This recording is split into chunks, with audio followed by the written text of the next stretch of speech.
আসসালামু আলাইকুম, আদাব, গুড ইভিনিং। আবার আপনাদের সামনে উপস্থিত হয়েছি, নিশ্চয়ই রাত 10টা বেজে গেছে। আজকে মঙ্গলবার 30 জুন।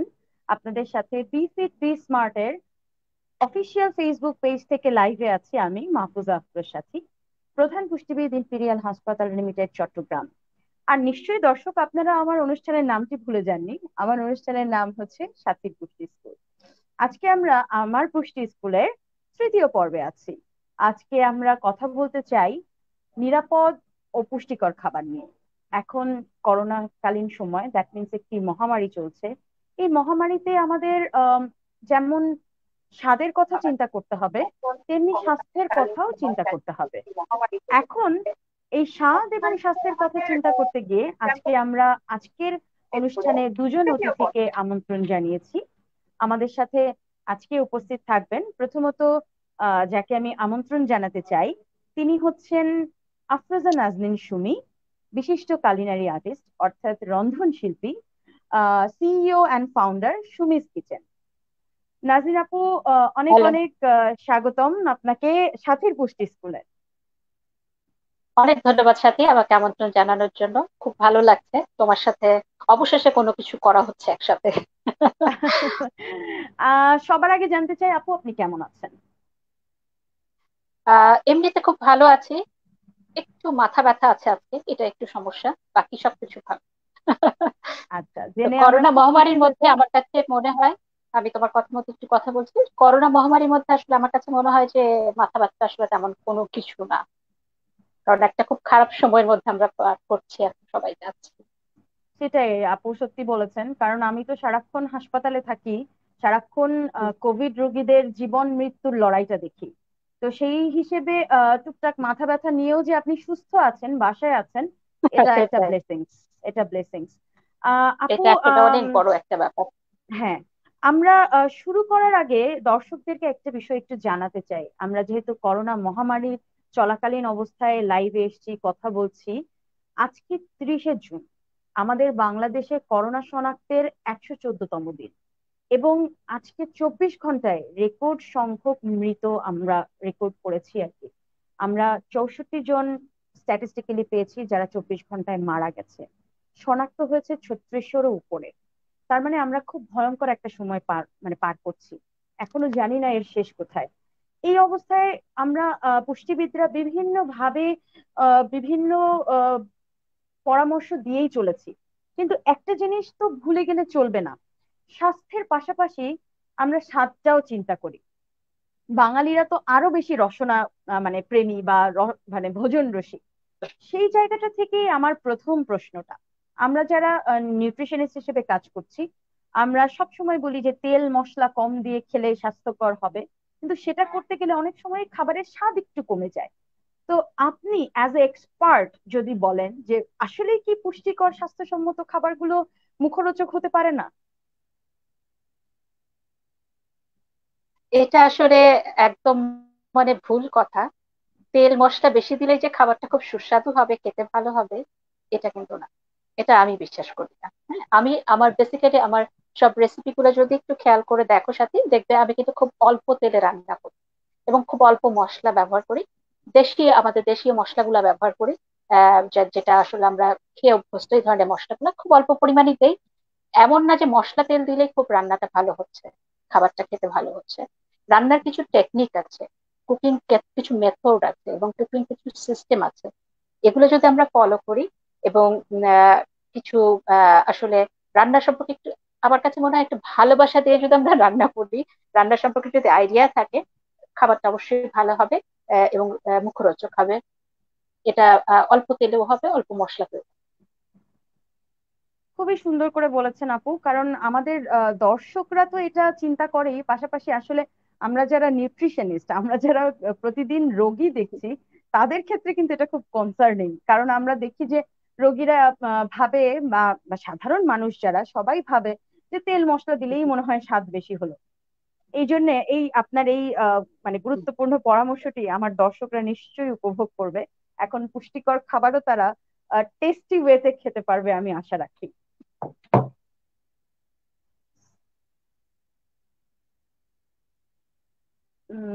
দর্শক, আমি সত্যিই দুঃখিত একটি টেকনিক্যাল প্রবলেমের জন্য।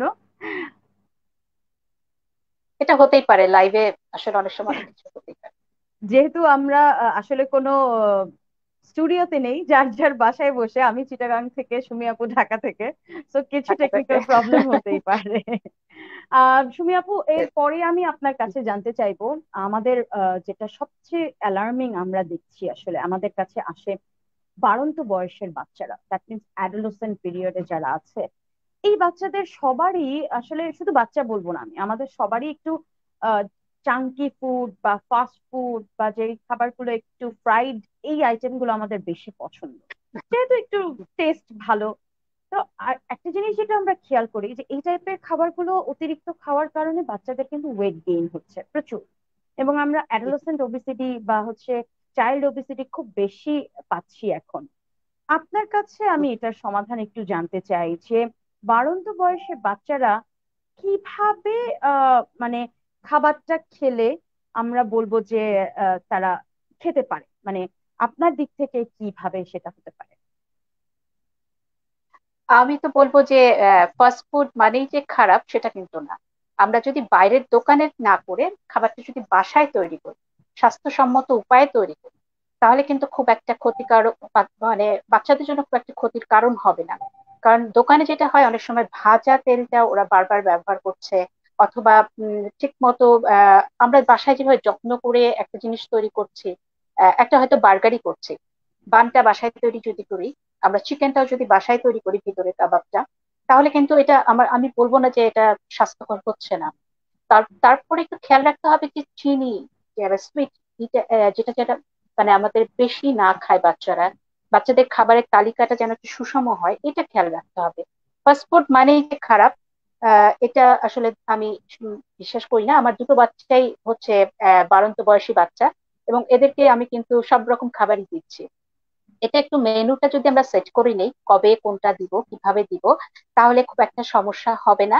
আর বাইরের খাবার যাতে বাচ্চারা না খায়, সেটা আমরা চেষ্টা করব। করোনা কালে তো একদমই না, আমরা সবকিছু বাসায় তৈরি করতে পারি, পিৎজা থেকে শুরু করে বাচ্চারা যা পছন্দ করে, বার্গার, পিৎজা, চাইনিজ, মানে সব খাবারই কিন্তু আমরা আসলে বাসায় তৈরি করতে পারি। জাস্ট একটু যত্ন নিয়ে, একটু রেসিপিটা জেনে, রান্নাটা একটু জেনে কিভাবে করা হচ্ছে। আর এখন এত সুবিধা, এখন ইউটিউব থাকাতে মানে যে কেউ চাইলে কিন্তু যে কোনো রেসিপিটা বাসায় তৈরি করতে পারে, বিস্কিট থেকে শুরু করে সবকিছু তৈরি করতে পারে। আর ফাস্টফুড যে ধরনের খাবার বাচ্চারা পছন্দ করে, বাচ্চা যেটা পছন্দ করে, ফ্রাইড চিকেন হোক, ফ্রাইড কোনো আইটেম হোক, সব কিন্তু আমরা বাসায় করতে পারি। ইভেন আমরা এয়ার ফ্রায়ারে যদি চিকেন ফ্রাইটা করি, ফ্রাইড চিকেনটা করি, এটা কিন্তু তেল থাকছেই না। হুম। তো বাচ্চাদের জন্য কিন্তু এটা কোনোভাবেই খারাপ না। এইভাবে কিন্তু আমরা বাসায় করলে যে কোনো খাবার অনেক স্বাস্থ্যসম্মত ভাবে আমাদের বাচ্চাদের সামনে আসলে আমরা দিতে পারি। এবং আমি প্রত্যেকটা মাকে বলবো, এখন তো আমাদের হাতে অফুরন্ত সময়, সবাই বাড়িতেই আছি, তো আমরা কিন্তু এখন চেষ্টা করতে পারি বাইরের এই দোকানের মুখরোচক খাবারগুলো বাসায় তৈরি করে আমাদের বাচ্চাদের খাওয়া। চমৎকার সমাধান দিয়েছেন আপু। আপু, আপনাকে সাথে রেখেই আমরা আমাদের আজকের দ্বিতীয় অতিথি যিনি, তাকে আমন্ত্রণ জানাতে চাই। আমাদের মাঝে, এরই মাঝে যুক্ত হয়েছেন মোহাম্মদ ইমরুল হাসান, নিরাপদ খাদ্য বিশেষজ্ঞ, জাতীয় পরামর্শক এফএও। সালামু আলাইকুম ইমরুল ভাই, কেমন আছেন? ওয়ালাইকুম আসসালাম, ভালো আছি। আশা করি আপনারা ভালো আছেন। জি, আমরাও আমরা তো ভালো ভালো আছি। আছি, আপনাকে আপনাকে, স্বাগত জানাচ্ছি। হ্যাঁ, হ্যাঁ, খুব আপনাকে ভালো অনেক লেগেছে অনেক আপনাদের স্বাগতম। আপনাদের সাথে যুক্ত হতে পেরে। আমি নিজেকে গর্বিত মনে করছি। দর্শক, আপনারা দেখছেন সাথীর পুষ্টি স্কুল, আর সাথীর পুষ্টি স্কুলে আজকে আমাদের সাথে দুজন এক্সপার্ট যুক্ত আছেন। একজন নিজেই রন্ধনশিল্পী এবং একটি স্মার্ট কিচেনের ফাউন্ডার সিইও, আফরোজা নাজনীন সুমি। দ্বিতীয় জন আমাদের সাথে যুক্ত আছেন নিরাপদ খাদ্য বিশেষজ্ঞ, যিনি জাতীয় পরামর্শক হিসেবে আছেন। বাংলাদেশের জন্য উনি অবশ্যই গর্ব, কারণ উনি এফএও তে কাজ করছেন বাংলাদেশি হিসেবে। তো ইমরুল ভাই সম্পর্কে আমি আরেকটু বলতে চাই আমাদের দর্শকদেরকে। ইমরুল ভাই কিন্তু আমার কোর্স মেটও ছিলেন। আমরা একসাথে একটা কোর্সে ছিলাম Yeah, ঢাকা ইউনিভার্সিটিতে, এবং আমরা খুব মজাদার সময় পার করেছি একসাথে। right. You have enjoyed a lot. হ্যাঁ। ইমরুল ভাই, যেহেতু আপনি জয়েন করেই ফেলেছেন, আপনার কাছে একটা গুরুত্বপূর্ণ প্রশ্ন নিয়ে আমি আসতে চাই। এখন তো আমাদের আসলে যে মহামারী সিচুয়েশন, এখানে খাদ্যের এবং পুষ্টির ভূমিকাটা সবচেয়ে বেশি।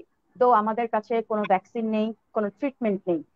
প্রতিদিন যারা কোভিড আক্রান্ত হচ্ছেন, হাসপাতালে যাচ্ছেন, পাশাপাশি যারা আক্রান্ত এখনো হননি, সবার জন্য কিন্তু পুষ্টি এবং নিরাপদ খাদ্যটা সবার আগে। এখন এই সিচুয়েশনে, ঠিক এই মহামারী চলাকালীন সময়ে, আপনি আমার দর্শকদেরকে যদি একটু বলতেন যে আসলে আমরা নিরাপদ খাদ্য কিভাবে নিশ্চিত করতে পারি। ওকে, তো খাবারের যে নিরাপদতা আমরা যেটা মানে লেমেন হিসেবে যেটা আমরা বুঝতে পারি যে নিরাপদতা বা নিরাপত্তা, দুই টার্মিনোলজি, আমরা এটা নিয়ে অনেক আলোচনা করেছি তো পূর্বেও। আমরা সাধারণভাবে নিরাপদতা মানে মিন করি যে একটা খাবার খেয়ে একজন কনজিউমার বা ভোক্তা কোনোভাবেই যেন ফুডবর্ন ডিজিজে সাফার না করে অথবা ইনজিউর্ড না হয় কোনো কিছুতেই। কিন্তু ফুড সেফটি ঝুঁকি বলতে আমরা ফিজিক্যাল, কেমিক্যাল এবং বায়োলজিক্যাল হ্যাজার্ডের কথা বলি। তো সেই সব ঝুঁকিগুলো কোনোভাবেই যেন খাবারে উপস্থিত না থাকে এবং খাবারটা যেন কোনোভাবে কনজিউমারকে অসুস্থ করতে না পারে অথবা ইনজুর করতে না পারে। ইনজুর মানে যেমন মাছের কাঁটা ঢুকে যায়, আমরা খাবারের মধ্যে পাথর থাকে বা গ্লাস গ্লাস টুকরা যদি থাকে বা শার্প মেটাল যদি থাকে, সেটা আমার ক্ষত হয়ে হয়ে যেতে পারে, সেটা ফুড সেফটি ঝুঁকি। শুধুমাত্র ফিজিক্যাল, শুধুমাত্র বায়োলজিক্যাল যেমন মাইক্রোবায়াল ইস্যুই যে শুধুমাত্র ঝুঁকি হবে তা কিন্তু নয়। তো ঝুঁকি মানে হচ্ছে আমাদের ফিজিক্যাল, অর্থাৎ এই যে কাঁচের টুকরা, শার্প ম্যাটেরিয়াল, অথবা একটা খাবার খেয়ে, যেমন বাচ্চারা আহ, লিচি ড্রিঙ্কস খায়, লিচি ওই যে পুডিং, লিচি বা পুডিং যেটা ওয়ান সার্ভিং হিসেবে জেলো পুরোটা জেলো খেয়ে ফেলে। জেলো তো জেলো কখনো টাইপের। কখনো খেতে খেতে দেখা যায় যে জেলো টাইপের, সেটা গলার মধ্যে আটকে গেছে। তো গলায় যদি আটকে যাও সেটাও কিন্তু খাদ্য ঝুঁকি। তো খাবারের মধ্যে কেমিক্যাল একটা ঝুঁকি। কেমিক্যালের সাথে আমরা জানি যে কোন কোন ধরনের কেমিক্যাল, আমরা প্রচুর এটা নিয়ে আলোচনা করেছি। মাইক্রোওয়েভ সম্পর্কে আমরা জানি। ঠিক আছে, কিভাবে ফিজিক্যাল হ্যাজার্ডটাও একটা ঝুঁকি। তো একটা খাবার কোনোভাবে যেন এই ধরনের ঝুঁকি থেকে না আসে, সেটা হচ্ছে মুখ্য বিষয়। তো এই সময়ের প্রেক্ষাপটে আমরা সবচেয়ে বেশি ওরিড হচ্ছি কোভিড-19 কে নিয়ে। তো এটা বলে রাখাই ভালো যে কোভিড মানে ফুড কোনোভাবেই এই যে কোভিড এর সংক্রমণের জন্য কোনোভাবেই দায়ী নয়। এটা খাদ্যবাহিত রোগ নয়। এই কোভিড ডিজিজটা হচ্ছে রেসপিরেটরি ডিজিজেস, রেসপিরেটরি ড্রপলেটস ছড়ানোর মাধ্যমে ছড়ায়। এ পর্যন্ত যতগুলো স্টাডি আমরা নিজেরাও করেছি, আমরা বিভিন্ন বিভিন্ন সংস্থা, এফএও, ডাব্লিউএইচও অথবা European food safety authority, CDC, US aid, USDA, European food safety authority, মানে যতগুলো সংস্থা কাজ করেছে তারা কোনোভাবেই এটা নিশ্চিত করে বলেছে যে খাবার কোনোভাবেই এই যে কোভিড এর সংক্রমণের জন্য দায়ী নয়। তো আমাদের যেটা এই সময় করতে হবে, যে যেহেতু কোভিডটা শুধুমাত্র খাবারের মাধ্যমে যে ছড়াবে এটার জন্য আমরা খুব বেশি কনসিয়াস থাকবো তা না। আমরা যারা খাদ্য শিল্পের সাথে জড়িত, আমরা যারা খাদ্য প্রিপারেশন, পরিবহন, ডিস্ট্রিবিউশন, সেলস এর সাথে কাজ করতেছি, আমরা যেন একে অপরকে সংক্রামিত না করি তার জন্য কিছু নীতিমালা আমাদেরকে প্রণয়ন করতে হচ্ছে। ইতিমধ্যে বিভিন্ন সংস্থা এটা স্ট্যান্ডার্ড গাইডলাইনও ডেভেলপ করেছে। তো খাদ্য পরিবেশন, সরবরাহ বা বিপণন বা প্রস্তুতির ক্ষেত্রে আমাদের কিছু এটিকেট মেনটেন করতে হবে, যেটা রেসপিরেটরি এটিকেট আমরা বলি। আমরা ফুড সেফটির জন্য আমরা এই তো পূর্বে গুড হাইজিন প্র্যাকটিসের বিভিন্ন নীতিমালা প্রণয়ন করেছিলাম। যেমন কোডেক্স এর গাইডলাইনের কথা আমরা ইতিমধ্যে জানি যে সিএসি 1969, রিভিশন 4, রিভিশন 3, 2004 এর যে বিভিন্ন নীতিমালা বা ভাইরাস যাতে সংক্রমিত হতে না পারে তার জন্য কিছু নির্দিষ্ট নীতিমালা রয়েছে। আমরা আমরা মিট প্রোডাক্ট কিভাবে হ্যান্ডেল করবো তার জন্য কিছু নীতিমালা অলরেডি কোডেক্স এলিমেন্টারিয়াস কমিশন অথবা খাদ্য শিল্পের সাথে জড়িত, শুধুমাত্র হিউম্যান ফুডও না, যেমন প্ল্যান্টের জন্য আইপিপিসি, প্ল্যান্ট প্রোটেকশন কনভেনশন, বা গরু, ছাগল, হাঁস, মুরগি পালনের জন্য আইওই, এই সংস্থাগুলো বিভিন্ন স্ট্যান্ডার্ড নীতিমালা প্রণয়ন করেছে। সেই নীতিমালা গুলো আমাদেরকে আসলে মেনে যদি আমরা খাদ্য পরিবেশন, প্রস্তুত এবং বিপণনের কাজগুলো করি, সেক্ষেত্রে আমরা এই কোভিড থেকে নিজেকে সংক্রমিত মানে মুক্ত রেখে খাবার পরিবেশন করতে পারবো। তো এই হচ্ছে মানে সহজ ভাষায় বলার। ধন্যবাদ। আচ্ছা, যেটা আমি বুঝতে পারছি সেটি হচ্ছে বেসিক্যালি আমাদের জন্য যে বিভিন্ন সংস্থা বিভিন্ন গাইডলাইন দিয়েছে, সেই গাইডলাইন গুলো আমাদেরকে মেনে চলতে হবে যদি আমি রাইট। ফুড প্রোডাকশনের সাথে অথবা ফুড প্রসেসিং এর সাথে যুক্ত থাকি। অবশ্যই এটা তো হম গেল হম হম। যারা প্রোডাকশন এবং প্রসেসিং এ আছে। যেমন সুমি আপাকেই আমি অ্যাড্রেস করব। আপা, আপনি একটা কিচেন চালাচ্ছেন, আপনার নিজস্ব কিচেন, যেটা আপনি আপনার কিচেন থেকে যে ফুড গুলো সার্ভ করছেন সেগুলোর নিরাপত্তা এই সময় নিশ্চিত করার জন্য আপনি কি কি ইনিশিয়েটিভ বা কি কি স্টেপস আপনি আপনার কিচেনে নিয়েছেন? আসলে এখন তো সবচেয়ে আগে আমি যেটা করেছি যে আমাদের যারা কাজ করছে তাদের এবং আমার কিচেন একদম মানে সবসময় থাকে খুব ক্লিন, কিন্তু এখন হচ্ছে যেটা আমরা ব্লিচিং পাউডার পানি মেশানো এটা দিয়ে খুব ভালো করে ক্লিন করছি কিচেনটা প্রতিদিন, সকাল বিকাল মানে একটু পর পর কিছুক্ষণ পর পর, যাতে কোনো রকম জার্ম কোভিড এর জার্মটা না থাকে। এবং যারা আবার এখানে কাজ করছে তারা আসার সাথে সাথে তাদেরকে স্প্রে করে তাদেরকে মানে ক্লিন করে হাত টাত সাবান দিয়ে ধোয়া, তারপরে গ্লাভস দিয়ে প্রপার ওয়েতে যাতে কাজটা করে, এবং মাস্ক পরে সবাই সবার থেকে দূরে একটু। এখন কাজের কর্মীর সংখ্যা কমিয়ে দেওয়া হয়েছে, কাজের সংখ্যাও কমিয়ে দেওয়া হয়েছে। আগে যেরকম অনেক অর্ডার নেওয়া হতো এখন সেটা নিচ্ছে না, এখন খুব অল্প কিছু নেওয়া হচ্ছে, কারণ আহ কর্মীদের আসলে স্বাস্থ্য দিকটা আমাকে নজর খেয়াল রাখতে হচ্ছে।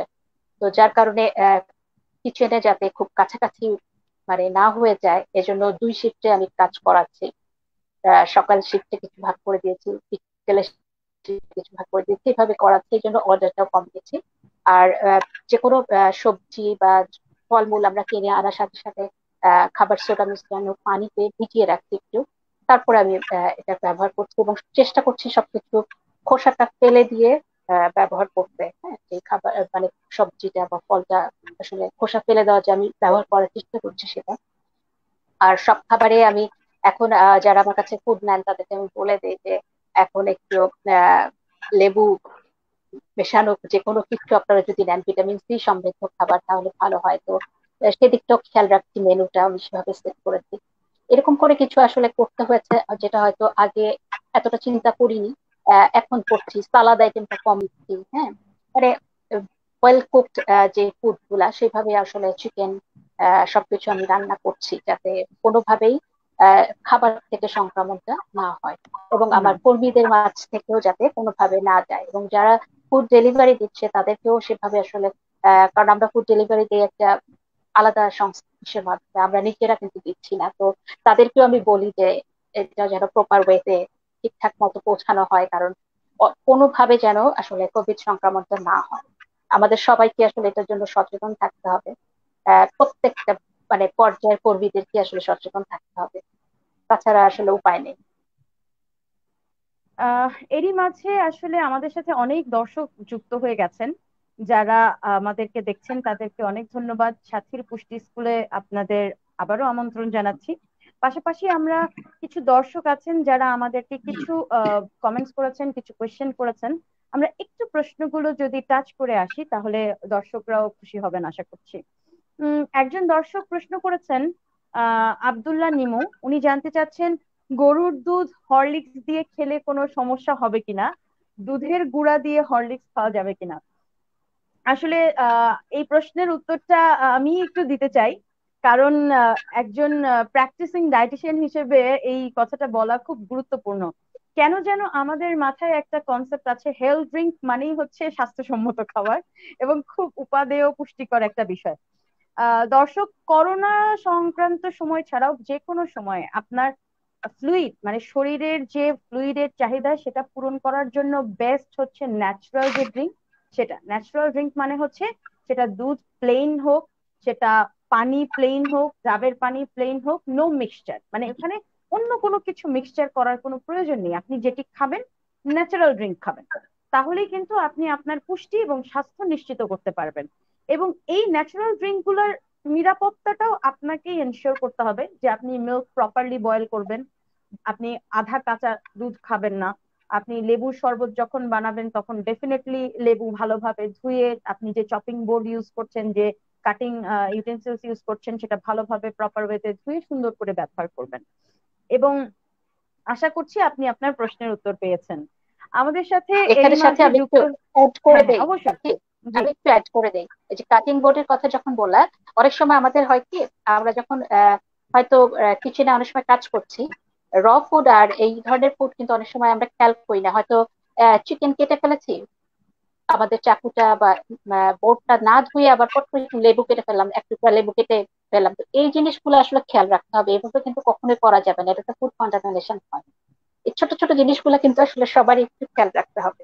অবশ্যই এগুলো খুব গুরুত্বপূর্ণ। আমাদের সাথে এরই মাঝে যুক্ত হয়েছেন তিলোত্তমা দত্ত, উনি বলছেন very informative programme, thank you Tilottama Dutta. আমাদের সাথে আপন বিশ্বাস যুক্ত হয়েছে, আমাদের সাথে আপন বিশ্বাস যুক্ত হয়ে বলছে আমরা শুনছি ইমরুল ভাই এবং সাথী আপু। ধন্যবাদ আপন বিশ্বাস আপনাকে আমাদেরকে শোনার জন্য, সময় দেওয়ার জন্য। কেন আপন বিশ্বাস কি আহ আমাকে শুনছে না? শুধু উনি তোমাদের আসলে দুজনের নাম আমাদের আসলো। উনি উনি আসলে আমাদের তিনজনকেই শুনছেন, কারণ হচ্ছেন উনি বিশেষত আমাকে এবং ইমরুল ভাইকে বিশেষভাবে চেনেন। আপনার সাথে পরিচয়টা নেই আচ্ছা। বলে হয়তো আপনার নামটা মেনশন করেননি, কিন্তু উনি তিনজনকেই শুনতে পাচ্ছে আমি শিওর। আমাদের সাথে তৈমুর তৈমুর খান যুক্ত হয়েছে সৌদি আরব থেকে। ধন্যবাদ দর্শক এত দূর থেকে আমাদের সাথে যুক্ত হওয়ার জন্য। আমাদের সাথে রোহিত যুক্ত হয়েছে, বলছে অসাধারণ। ধন্যবাদ রোহিত। এখন একটা প্রশ্ন আমি নিব, একটু কষ্ট করে ইমরুল ভাই উত্তরটা দেবেন। একজন জানতে চাইছেন, আমাদের দর্শক মুনিরা, উনি জানতে চাইছেন আমরা যে বাজার থেকে সবজি নিয়ে আসছি তাতে কি ডিসইনফেক্টেন্ট ব্যবহার করব, বা কিভাবে সেটাকে আমরা পরিষ্কার করব? Good, very good question. এখন আসলে এই কোভিড এর সিচুয়েশনে আমাদের মধ্যে নানা ধরনের শঙ্কা কাজ করতেছে। আমরা সব যাই খাচ্ছি যাই করতেছি প্রত্যেকটা জায়গাতে আমরা শঙ্কিত যে বোধহয় আমি অসুস্থ হয়ে যাচ্ছি। আমি বাজার থেকে যাই কিনে নিয়ে আসতেছি এবং যাই ধরে নিয়ে আসতেছি, আমরা ফুড ফুড টেকনোলজিস্ট অথবা ফুড বিশেষজ্ঞরা যতই বলি যে খাবার কোনোভাবেই এটা সংক্রমণের সোর্স নয়, কিন্তু পাশাপাশি আমরা এটাও বলছি যে ফুড প্যাকেজিং ম্যাটেরিয়ালের ক্ষেত্রে 4 ঘন্টা থেকে 3 ডেজ পর্যন্ত একটা মাইক্রোবস কিন্তু ফুড কন্ট্যাক্ট সার্ফেসে থাকতে পারে। তো যদি যিনি ফুড হ্যান্ডলার সে যদি এই স্বাস্থ্য বিধিগুলা বা রেসপিরেটরি এটিকেট গুলো প্রপারলি মেনটেন না করেন, উনি কিন্তু তার ড্রপলেট গুলা স্প্রেড করতে পারে। তো সেই স্প্রেড এর মাধ্যমে এই রোগটা কিন্তু ছড়াতে পারে যিনি এটা সরাসরি ধরবেন। তো সেক্ষেত্রে যদি শাকসবজি বাজার থেকে নিয়ে আসে, সেই ক্ষেত্রে যার কাছ থেকে কিনতেছেন বা যিনি পরিবহন করে নিয়ে আসছেন, তাদের যদি এই রেসপিরেটরি টিকেটটা প্রপারলি ফলো না করে সেক্ষেত্রে কিন্তু এটা ড্রপলেট থাকতে পারে এবং সেই ড্রপলেট থেকে একজন একজন এফেক্টেড হতে পারে।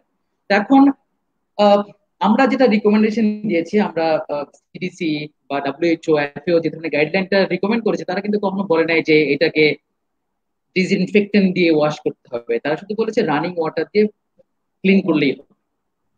তো আমরা এই জিনিসটা আবারও আমরা বলতেছি যে আপনি যখনই খাবার নিয়ে আসবেন, আমরা শুধুমাত্র কোভিড এর জন্যই নয়, এর আগেও আমরা আপনাদেরকে বলেছিলাম যে খাবার নিরাপদ রাখার 5টি চাবিকাঠি নিশ্চয় সবাই মনে মনে করেছেন। ডাব্লিউএইচও যে গাইডলাইনটা ছিল যে একটি খাবার প্রস্তুতির আগে, ধরার আগে এবং পরে আমরা যেন প্রপারলি সেটা ওয়াশ করি, স্যানিটাইজ করি, মানে আমার হাত ওয়াশ করবো, টুথপেস্ট ওয়াশ করবো, খাবারটা যেন প্রপারলি ওয়াশ করি। ঠিক আছে। তারপরে যদি আপাত একটু আগে যেটা বললেন যে আমরা রান্না করা খাবার বা কাঁচা খাবার একই জায়গায় একই কাটিং বোর্ডে যেন মানে ব্যবহার না করি, অথবা কাঁচা খাবার এবং রান্না করা খাবার যেটা প্রপারলি সেপারেট করে রাখতে পারে, রেডি টু ইট প্রোডাক্ট এবং র মিট বা খাবারটা যেন প্রপারলি আলাদা করার ব্যবস্থা থাকে। তারপরে যে যে খাবারটা আমি নিয়ে আসতেছি সেটা যেন প্রপারলি কুক করি, থরোলি যেন কুক করা হয়। অর্থাৎ কুকিং এর যে ডেফিনেশন, আমরা গ্লোবালি যে ডেফিনেশন বলে দিই, কুকের ডেফিনেশন হচ্ছে আম, একটা খাবার 70 ডিগ্রি সেন্টিগ্রেড টেম্পারেচারে 2 মিনিট রাখা কে আমরা কুক ডেফিনেশন বলতেছি। অর্থাৎ কোর টেম্পারেচারটা, টেম্পারেচার মানে না যে normal temperature, core temperature has to be 70 degree centigrade temperature for 2 minutes. অর্থাৎ এই তাপমাত্রায় 2 মিনিট যদি থাকে সেক্ষেত্রে 6 ডি ভ্যালু অ্যাচিভ করে একটা খাবার। 6 ডি ভ্যালু, একটা ডি ভ্যালু মানে হচ্ছে ইনিশিয়াল যে পরিমাণ মাইক্রোওয়েভ লোড থাকে, সে মাইক্রোওয়েভ লোড যদি 90% রিডিউস করতে পারি আমরা, সেক্ষেত্রে আমরা 1 ডি ভ্যালু বলি, 1 ডি ভ্যালু অ্যাচিভ করা বলি। এরকম 6টা ডি ভ্যালু বা 6 লক সাইকেল অ্যাচিভ করলে আমরা সেটাকে কুক বলবো। তো যে খাবারটা আমরা খাই সেটা যেন প্রপারলি কুক হয়, অর্থাৎ 6 ডি ভ্যালু যেন অ্যাচিভ করতে পারে। তো আমাদের ট্রেডিশনাল যে একটা রান্নার যে মেথড, সেটা অলরেডি আমাদের দেশীয় যে রান্নার ব্যবস্থা, সেটা অলরেডি আমরা 6 ডি ভ্যালু অ্যাচিভ করেই প্রপারলি করতে পারি। এরপর একটা খাবার রান্না করে ফেললাম বা খাবারটা স্পেয়ার মানে লেফট ওভার খাবারটা কিভাবে রাখতে হবে, তার জন্য আমরা বিভিন্ন টেম্পারেচার নীতিমালা নির্ধারণ করে দিয়েছি। যে যদি যদি প্রোডাক্টটা চিল প্রোডাক্ট হয়, শীতলীকরণ প্রোডাক্ট, হিমায়িত প্রোডাক্ট যদি হয়, অর্থাৎ ফ্রোজেন প্রোডাক্ট যদি হয়, সেক্ষেত্রে আমি অবশ্যই তাকে -18 ডিগ্রি সেন্টিগ্রেড টেম্পারেচার নিচে রাখার চেষ্টা করব। যে খাবারটা আমি ইমিডিয়েটলি খেয়ে ফেলবো সেটা যেন চিল টেম্পারেচার, অর্থাৎ বিলো 5 ডিগ্রি সেন্টিগ্রেড টেম্পারেচার নিচে যেন আমি খাবারটা রাখি। আর যদি খাবারটা হট হয়, মানে গরম খাবার গরম সার্ভ করার কথা আমরা যেটা বলি, সেটা যেন অবশ্যই 60 ডিগ্রি অ্যাবাভ সেন্টিগ্রেড টেম্পারেচারে থাকে। কোনো খাবার যেন ডেঞ্জার জোন 5 থেকে 7 ডিগ্রির এই জোনের মধ্যে যেন খাবারটা না থাকে, সেটা আমাদেরকে এনশিওর করতে হবে। তারপরে আমরা একটা খাবার তৈরির ক্ষেত্রে আমরা যে র মেটেরিয়াল বা ওয়াটার ব্যবহার করতেছি, সেগুলো যেন নিরাপদ হয়। এটা 5টা বেসিক চাবি। এটা মেনটেন করলে আপনার খাবারটা নিরাপদ হবে। তো প্রশ্ন যেটা ছিল সেটা হচ্ছে র ভেজিটেবল যখন নিয়ে আসবো আমি সেটা ডিসইনফেক্টেন্ট ব্যবহার করবো কিনা, আবারও সে প্রসঙ্গে চলে আসতেছি। ডিসইনফেক্টেন্ট ব্যবহার করার আদৌ কোনো দরকার নাই। তারপরেও বিভিন্ন জায়গায় আমরা দেখেছি ডিসইনফেকশনের জন্য ক্লোরিন সলিউশন ব্যবহার করা হয়, সেই ক্ষেত্রে মাত্রা নির্ধারণ করা থাকে। ক্লোরিন ট্যাবলেট আমরা অনেক সময় রিকমেন্ড করি, বলে দিই যে 25 ppm থেকে 50 ppm পর্যন্ত আমরা জন্য রাখি। কিন্তু প্রবলেম হচ্ছে যে অনেক সময় আমরা যখন এইটা ব্যবহার করি, মাইক্রোবস ফুড পার্টিকেলের ভিতরে যে স্পোর মানে পোরাস থাকে, তো ছোট ছোট ছিদ্র থাকে, তার মধ্যে কিন্তু মাইক্রোবস গুলো গিয়ে ঢুকে যায়। তো অনেক ক্ষেত্রে দেখা যায় যে আমরা প্রপারলি স্যানিটাইজ করতে পারি না, বা যেটা আমি যে কনসেন্ট্রেশনে ব্যবহার করার কথা সেটা আমরা প্রপারলি মেনটেন করতে পারছি না। এবং এই যে কেমিক্যাল ব্যবহার করতেছি বা স্যানিটাইজার বা ডিসইনফেক্টেন্ট ব্যবহার করতেছি, যদিও রিকমেন্ডেড, বাট তার ডোজটা যেহেতু আমি নির্ধারণ করতে পারি না, আমি এই এক্সট্রা প্রিকশন নেওয়ার জন্য আমি এক্সট্রা রিস্ক এডিশন করতেছি।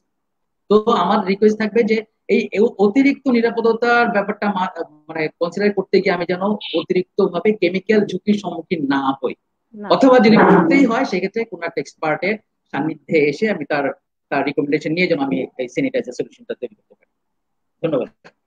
দর্শক নিশ্চয়ই আপনি আপনার প্রশ্নের উত্তর পেয়েছেন। আপনি স্বাভাবিকভাবে রানিং ওয়াটারে আপনার শাকসবজি এগুলো ভালো করে ধুয়ে নিলে, ফলমূল ধুয়ে নিলেই কিন্তু আপনার যথেষ্ট। এর জন্য কোনো ডিটারজেন্ট, হ্যান্ড স্যানিটাইজার, অ্যালকোহলের কোনো সলিউশন দরকার নেই। কিছুই ব্যবহারের প্রয়োজন নেই। আহ, দর্শক আপনারা নিশ্চয়ই ভুলে যাননি, আপনারা আমার সাথে আছেন সাথীর পুষ্টি স্কুলে 11 পর্বের লাইভে আমরা আছি। আজকে তৃতীয় দিন। আমাদের সাথে আজকে নিরাপদ ও পুষ্টিকর খাদ্য, স্বাদ ও স্বাস্থ্য নিয়ে কথা বলতে দুজন অতিথি আমাদের সাথে আছেন। আমাদের সাথে বিশিষ্ট রন্ধন শিল্পী আছেন আফরোজা নাজরীন সুমি, এবং আমাদের সাথে বাংলাদেশের পক্ষ থেকে নিয়োজিত জাতীয় পরামর্শক এফএওর জন্য যিনি আছেন মোহাম্মদ ইমরুল হাসান, দুজন আমাদের সাথে আছেন। এবং দর্শক আপনাদের অনেক রেসপন্স আমরা পাচ্ছি, অনেক প্রশ্নের উত্তর আমরা দিচ্ছি। নিশ্চয়ই আপনারা আমাদের এই গল্প আলোচনা উপভোগ করছেন। এরই মধ্যে এই দর্শকদের সাথে যোগাযোগটা রেখেই আমি আমার নিজের একটা প্রশ্ন সুমি আপুর কাছে করতে চাই। আমাদের যেটা একটা বেসিক কনসেপ্ট বা বেসিক ধারণা, সেটা হচ্ছে রেস্টুরেন্ট ফুড মানেই হচ্ছে অস্বাস্থ্যকর। আপনি কিভাবে এটাকে ডিফাইন করবেন? কারণ আপনি নিজে একটা কিচেন চালাচ্ছেন, তো আপনি এটাকে কিভাবে দেখেন যে আসলে কি রেস্তোরাঁর খাবার মানেই সব অস্বাস্থ্যকর বা অপুষ্টির একটা বিষয়? না, এটা আমি আসলে একমত না। কারণ আমরা যারা আসলে ফুড ইন্ডাস্ট্রিতে আছি, আমরা সবাই কিন্তু মানে আহ, জেনে বুঝে এই ব্যাপারে পড়াশোনা করেই কিন্তু আমরা আসলে এই ইন্ডাস্ট্রির সাথে আছি। কারণ অনেক কিছু কিন্তু ইনভলভ। একটা রেস্টুরেন্ট যারা চালাচ্ছেন সেখানেও কিন্তু শেফ আছেন একজন, অবশ্যই দেখাশোনা করেন প্রপার ওয়েতে সবকিছু হচ্ছে কিনা, সেটা দেখার জন্য আলাদা লোক আছেন। সবকিছু কিন্তু আসলে আমার কাছে মনে হয় মনিটর করা হয়। কিন্তু কিছু কিছু হয়তো আছে রাস্তার পাশে যে হোটেল রেস্টুরেন্ট যেসব আছে, হয়তো সেসব অতটা হাইজিন মেনটেন করে করে না, এরকম কিছু থাকতে পারে। কিন্তু একটা বড় কোনো রেস্টুরেন্ট, ভালো কোনো রেস্টুরেন্ট যারা দিয়েছেন, তারা কিন্তু অবশ্যই আমার কাছে মনে হয় ফুড হাইজিনটা মেনটেন করে। এবং এই যে ফুড রাখার কিছু টেম্পারেচার আছে, কোন ফুড কোন টেম্পারেচারে রাখতে হবে, কতদিন রাখতে হবে, তারপরে তোমার এই যে কুক ফুড আর র ফুড আমরা ফ্রিজে রাখবো কখন, কোন ইসে মানে কোথায় রাখতে হবে, মিশিয়ে রাখা যাবে না, আহ, একই লেয়ারে রাখা যাবে না, এরকম বিভিন্ন কিছু আছে। অনেক কিছু নিয়ম কিন্তু আমরা মেনেই চলি, হ্যাঁ। কারণ তাছাড়া কিন্তু ফুড কন্টামিনেশন হতে পারে খুব সহজে। তো যারা আসলে আমার কাছে মনে হয় ফুড ইন্ডাস্ট্রিতে আছেন, তারা এই যে কুকিং এর যে টেম্পারেচার বা প্রপার ওয়েতে কুক হচ্ছে কিনা সবকিছু কিন্তু তারা দেখেন। কারণ একটা প্রতিষ্ঠান চালানো, এটা কিন্তু অনেক বড় একটা ব্যাপার। তো আমার মনে হয় না যে এখানে কেউ খুব একটা মানে আমাদের যে রুলস গুলো আছে আসলে যেভাবে করা উচিত সেভাবে সব মেনে তারা করেন। এবং মোটেও আমার কাছে মনে হয় না যে অস্বাস্থ্যকর হবে। মানে আমরা তো যাচ্ছি, আমরা তো বাইরে খাচ্ছি, এমন না যে আমরা কেউ বাইরে খাই না, রেস্টুরেন্টে খাই না। আমরা তো কেউ অসুস্থ আসলে হচ্ছে হয়তো অন্য কোনো কারণে, হঠাৎ কোনো কারণে হয়তো ফুড কন্টামিনেশন হতে পারে আমাদের কোনো কারণে, সেটা আসলে ব্যক্তিগত নানা কারণেও হতে পারে। সেটা আসলে রেস্টুরেন্টের খাবার মানে অস্বাস্থ্যকর, এটা আমি মানি না। আর আর আমি বলেছি কিছু হয়তো আছে যারা সবকিছু মেনে না চলে, ফুড হাইজিন মেনটেন না করে, তার সেক্ষেত্রে আমি বলবো যে তারাও যদি একটু সচেতন হয়, আহ আসলে সবার মধ্যে সচেতনতা যদি কাজ করে, আর রেস্টুরেন্ট ওনার যারা আছেন তারা যদি একটু খেয়াল রাখেন, এটা আসলে যে জায়গায় সমস্যাগুলো আছে আমরা যদি বের করে ফেলতে পারি, তাহলে কিন্তু আমার মনে হয় কোথাও এই সমস্যা থাকবে না। ছোট ছোট রেস্টুরেন্ট গুলাও আমার মনে হয় যদি সবাই সচেতন হয়ে যায় তাহলে আসলে সমস্যা থাকবে না। আর আমাদের এক্সপায়ারি ডেটটা আমরা অনেক সময় দেখি টিভিতে যে এক্সপায়ারি ডেট পার হয়ে গেছে, তারপর সেই খাবারটা রেখে দিয়েছে, সেই সসটা ব্যবহার করছে। এগুলো আসলে আমাদের সচেতনতা দরকার। তো বড় কোনো রেস্টুরেন্ট বা ভালো যারা আমরা যারা এখন ফুড ইন্ডাস্ট্রিতে এসেছি প্রপার পড়াশোনা করে এবং এই মানে এই কাজটাকে ভালোবেসে, আমার মনে হয় না সেসব জায়গায় খুব একটা সমস্যা কেউ পড়ছে বা হচ্ছে। তো এটা আমি আসলে একমত। দর্শক আপনারা যারা আমাদেরকে দেখছেন নিশ্চয়ই আপনারা শুনছেন যে আসলে আপনি যখন একটি রেস্টুরেন্টে যাবেন সেই রেস্টুরেন্টটি কোথায় অবস্থিত, সেই রেস্টুরেন্টের চারপাশের পরিবেশ কেমন, রেস্টুরেন্টের ভেতরের পরিবেশ কেমন, আপনি সেটা দেখলেও কিছুটা হয়তো বুঝতে পারবেন যে আসলে ওই রেস্টুরেন্টে আপনার খাওয়া উচিত কিনা। এটাও একটা গুরুত্বপূর্ণ বিষয়। এবং অবশ্যই যারা একটা স্ট্যান্ডার্ড মেনটেন করে রেস্টুরেন্ট বা রেস্তোরাঁ চালাচ্ছেন তারা নিশ্চয়ই এই ব্যাপারগুলো মাথায় রাখেন। তার মানে এক বাক্যে বলা যায় যে রেস্টুরেন্ট ফুড মানেই অস্বাস্থ্যকর নয়। এই বিষয়ে ইমরুল ভাই আপনি কি কিছু যুক্ত হ্যাঁ, করতে চান কিনা? আমি বোধহয় একটু যুক্ত করতে চাচ্ছিলাম, কারণ বাংলাদেশে যা নতুন যে আইন হয়েছে ফুড সেফটি অ্যাক্ট 2013, সে আলোকে আমরা রেস্টুরেন্টকে ফোকাস করে আমরা একটা উদ্যোগ নিয়েছি যে বাংলাদেশের রেস্টুরেন্টটাকে যেন রেস্টুরেন্ট ওনার অ্যাসোসিয়েশন সাথে যুক্ত হয়ে মূলত আমরা উদ্যোগটা নিয়েছি যাতে করে তারা নিরাপদ খাবার সার্ভ করে। আমরা হাইজিন গ্রেড নির্ধারণ করে একটা পাইলটিং প্রজেক্ট আকারে আমরা মতিঝিলের মতিঝিল মতিঝিল মতিঝিল এবং তার আশেপাশে 6টা অঞ্চলকে আমরা গ্রেডিং এর আওতায় নিয়ে আসার চেষ্টা করেছি এবং স্বতঃস্ফূর্ত আমরা রেসপন্স পেয়েছি যে আগে যেটা করা হতো না, যে ম্যাক্সিমাম সময় যেটা ছিল যে তারা অনেক ক্ষেত্রে তারা জানতেন না, বুঝতেন না, যে অ্যাওয়ারনেসটা ছিল না। আমরা অ্যাওয়ারনেসটা দেওয়ার ফলে তাদের মধ্যে স্বতঃস্ফূর্ত ভাবেই কিন্তু উদ্যোগগুলো এসছে।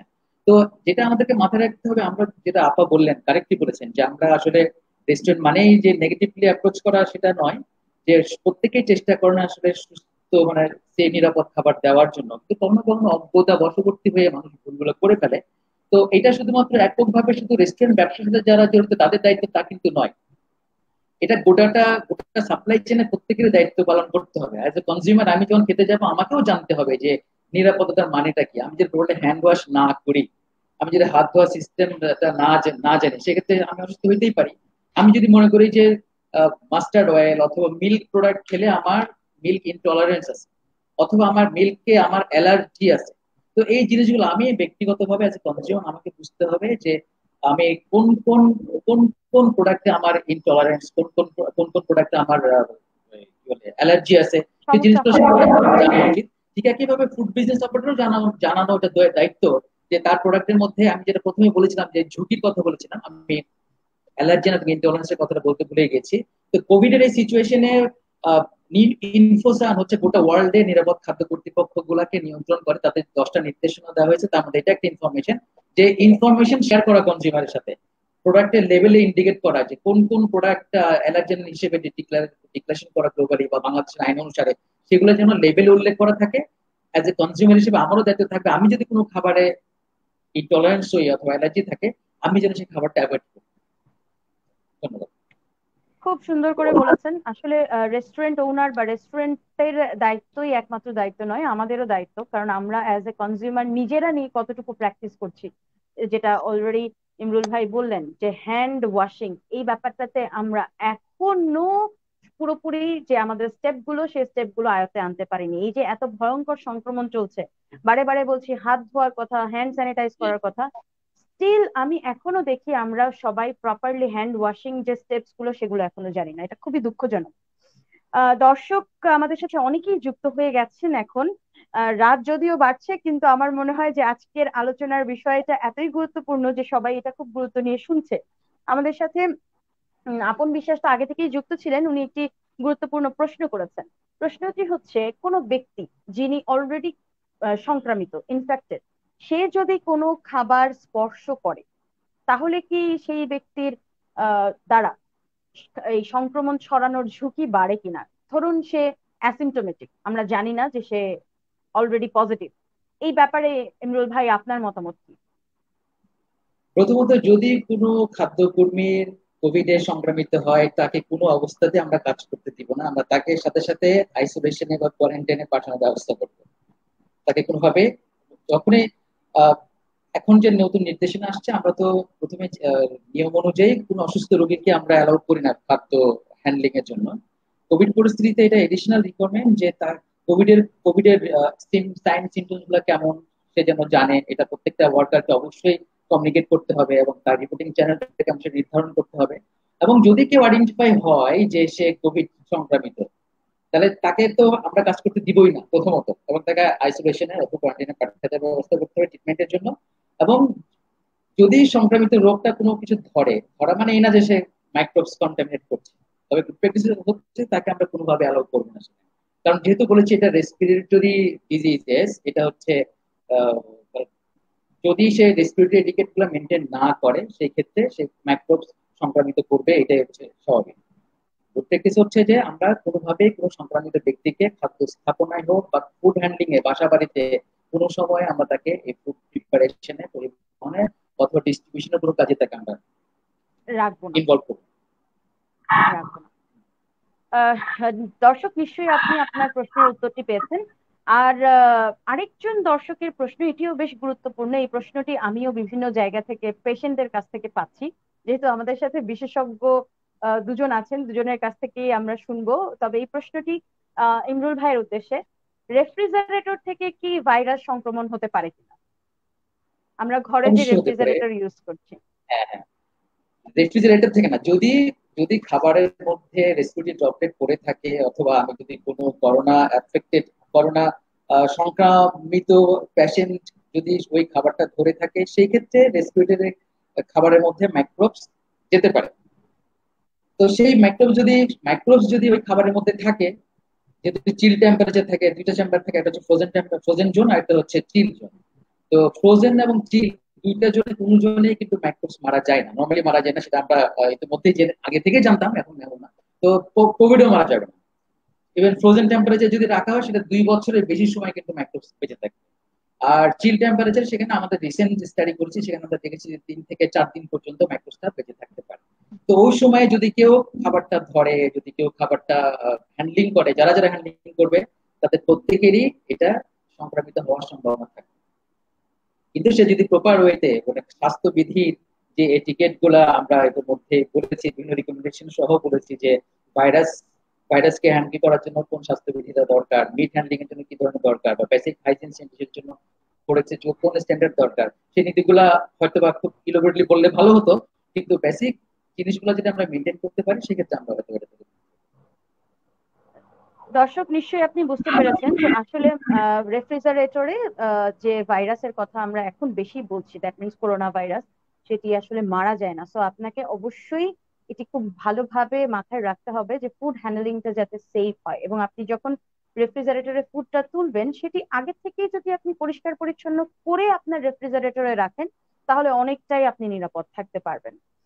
এবারে এবং একটু এখানে আমি একটু বলি, তারপর হ্যাঁ, হ্যাঁ, একটু বলি, ধরো ফ্রিজটা আমরা যদি ধরলাম, ধরার পর আমরা যদি হাতটা ওয়াশ করে নিই, ক্লিন করে ফেলি সাবান দিয়ে, তাহলে কিন্তু মানে যে ধরার আগে আমরা সবজিটা মানে ক্লিন করলাম, ফ্রিজে রাখলাম, তারপর নিজের হাতটা আবার যদি ক্লিন করে ফেলি, এবং ফ্রিজের দরজাটা, যে জায়গাটা আমি হাত দিচ্ছি ওই জায়গাটা যদি একটু ক্লিন করে ফেলি, তাহলে কিন্তু একটু সম্ভাবনা কমে যায়।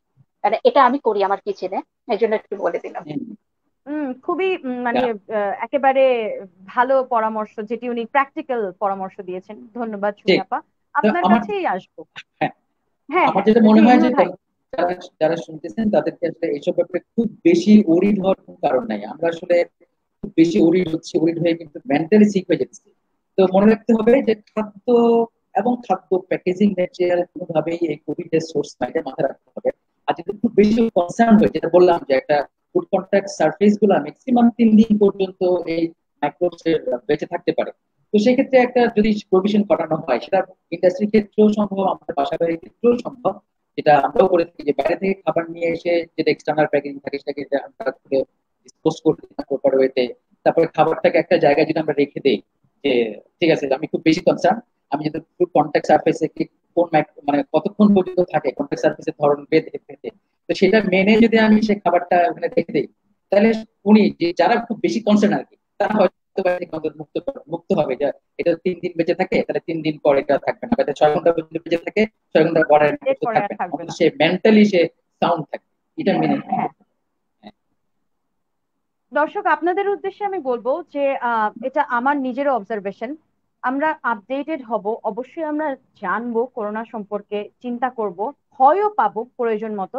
কিন্তু আমি বলবো যে আহ, একেবারে ভয় পেতে পেতে মানসিকভাবে ভেঙে পড়া বা বিকারগ্রস্ত হয়ে যাওয়া কিন্তু করোনা থেকে আপনাকে বাঁচাতে পারবে না। বরঞ্চ আপনার মানসিক স্বাস্থ্য খারাপ হলে আপনার রোগ প্রতিরোধ ক্ষমতাও খারাপ হবে, আপনি আরো ঝুঁকির সম্মুখীন হবেন। আপডেটেড থাকা আর ভীত সন্ত্রস্ত হয়ে যাচ্ছে তাই করাটা কিন্তু একেবারেই উচিত নয়।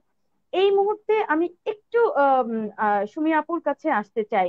আমি প্রতিদিন প্রচুর ডায়াবেটিক পেশেন্ট হ্যান্ডেল করি, যারা আসলে আসলে ডায়াবেটিক পেশেন্ট বলে কথা না, আমি নিজেও ডেজার্ট পছন্দ করি। নিশ্চয়ই আমার দর্শক যারা আছেন সবাই ডেজার্ট পছন্দ করে। আর আজকে আমরা কথা বলছি নিরাপদ এবং স্বাস্থ্যকর সাথে পুষ্টিকর খাবার নিয়ে। এখন যারা ডায়াবেটিস রোগে আক্রান্ত তারাও তো ডেজার্ট পছন্দ করে। তারা আপনার মতে কিভাবে ডেজার্ট উপভোগ করতে পারে? কারণ ডেজার্ট বলতেই কিন্তু আমরা বুঝি মিষ্টি খাবার। তো আপনার মতামত কি? হ্যাঁ, আসলে মিষ্টি খাবার মানেই হচ্ছে সেখানে চিনি, গুড়, এসব কিন্তু মধু ব্যবহার করা হয়, যেটা ডায়াবেটিক পেশেন্টরা আসলে খেতে পারেন না। তো তাদের জন্য আমি বলবো যে এখানে কিন্তু আমরা সুগার সাপ্লিমেন্টারি অনেক কিছু পাওয়া যায় এখন, অনেক কিছু আছে আমাদের হাতের কাছে। তো আমরা কিন্তু সেগুলো ব্যবহার করতে পারি। তারপরে ব্রাউন সুগারটা আমরা অল্প পরিমাণে দিতে পারি, হয়তো কোনো জায়গায় সাদা জিনিসটা অ্যাভয়েড করতে পারি। সাদা চিনি, সাদা যত কিছু আছে, আমি এটা সবসময় আমার নিজের জন্য আমি করি, হোয়াইট সবকিছু অ্যাভয়েড করি। তো আমার কাছে মনে হয় যে এভাবে যদি একটু একটু চেঞ্জ করি, আমরা যদি চিনির পরিবর্তে সুগার সাপ্লিমেন্ট দিচ্ছি, তারপরে চিজ টেক করতে পারে। ধরো চিজটা তো আহ মানে এমনি একটু নোনতা টেস্ট থাকে, কিন্তু এটা একটা ডেজার্ট হয়। হ্যাঁ, এরকম আমরা কিন্তু একটু ডিফারেন্ট ডিফারেন্ট ডেজার্ট তৈরি করতে পারি, যেটা মানে চিনির পরিমাণটা খুব নামে মাত্র আমরা দিতে পারছি অল্প কিছু দিয়ে। এভাবে কিন্তু অনেক কিছু করা যায়, দই দিয়ে করা যায়। তো দেখা যায় যে ডিফারেন্ট আইটেম গুলো যদি করি, রেসিপি গুলো যদি আমরা জানি, তাহলে কিন্তু যে ওই যে মিষ্টি খাবার যে একটা আকাঙ্ক্ষা, সেটা কিন্তু আমরা পূরণ করে দিতেই পারি ডায়াবেটিক পেশেন্ট যারা আছে তাদের। এটা আসলে খুব একটা কঠিন ব্যাপার না। যারা আসলে সত্যিকার অর্থে ডায়াবেটিসে ভোগে তারাই জানে যে তারা ডেজার্টের জন্য কি পরিমাণ ক্রেভিং ফিল করে। আর আমরা আমাদের এন্ড থেকে কিভাবে তাদেরকে একেবারে রেস্ট্রিকশনে রাখি যে আপনারা মিষ্টি খাবার খাবেন না। এরই মাঝে আমাদের সাথে যুক্ত হয়েছেন শামসুন নাহার মহুয়া আপা, এবং উনি বলছেন ওয়াচিং গুড এক্সপ্লানেশন। ইমরুল ভাই আপনাকে কোট করেছেন মহুয়া আপা, যে খুব সুন্দর বলছেন। ধন্যবাদ মহু আপা আমাদেরকে দেখার জন্য। মহু আপা হচ্ছেন আমাদের নিউট্রিশনিস্ট, যারা ক্লিনিক্যালি আমরা প্র্যাকটিস আমাদের করছি প্রিয় মোহ তার আপা। মধ্যে মোস্ট সিনিয়র। এবং হ্যাঁ, আপা আছেন বারডেম হসপিটালের প্রধান পুষ্টিবিদ হিসেবে। তো আপা নিশ্চয়ই এখনকার প্রশ্নটি শুনে উচ্ছ্বসিত হবেন যে আমি ডায়াবেটিক পেশেন্টদেরকে নিয়ে একটু কনসার্ন আর কি। এবং সুমি আপা ডেজার্টের যা সুন্দর একটা সমাধান দিয়েছেন, আপাও নিশ্চয়ই অ্যাগ্রি করবেন আমাদের সাথে। অনেকেই দর্শক যুক্ত হয়ে জানিয়েছেন তারা দেখছেন এবং তারা অনেক ইনফরমেশন পাচ্ছেন বলে তারা যথেষ্ট প্রফুল্ল এবং খুশি প্রকাশ করছেন। ধন্যবাদ দর্শক। আমরা আজকে উপস্থিত আছি সাথীর পুষ্টি স্কুলে 11 পর্বের লাইভ অনুষ্ঠান, আজকে তৃতীয় পর্ব। আমাদের সাথে আছেন পুষ্টিকর এবং নিরাপদ খাদ্য নিয়ে কথা বলার জন্য দুজন এক্সপার্ট। একজন আফরোজা নাজনীন সুমি, তাকে চেনে না আসলে বাংলাদেশে মনে হয় এখন খুব কম মানুষই হবে, টিভিতে আপাকে প্রচুর দেখা যায়।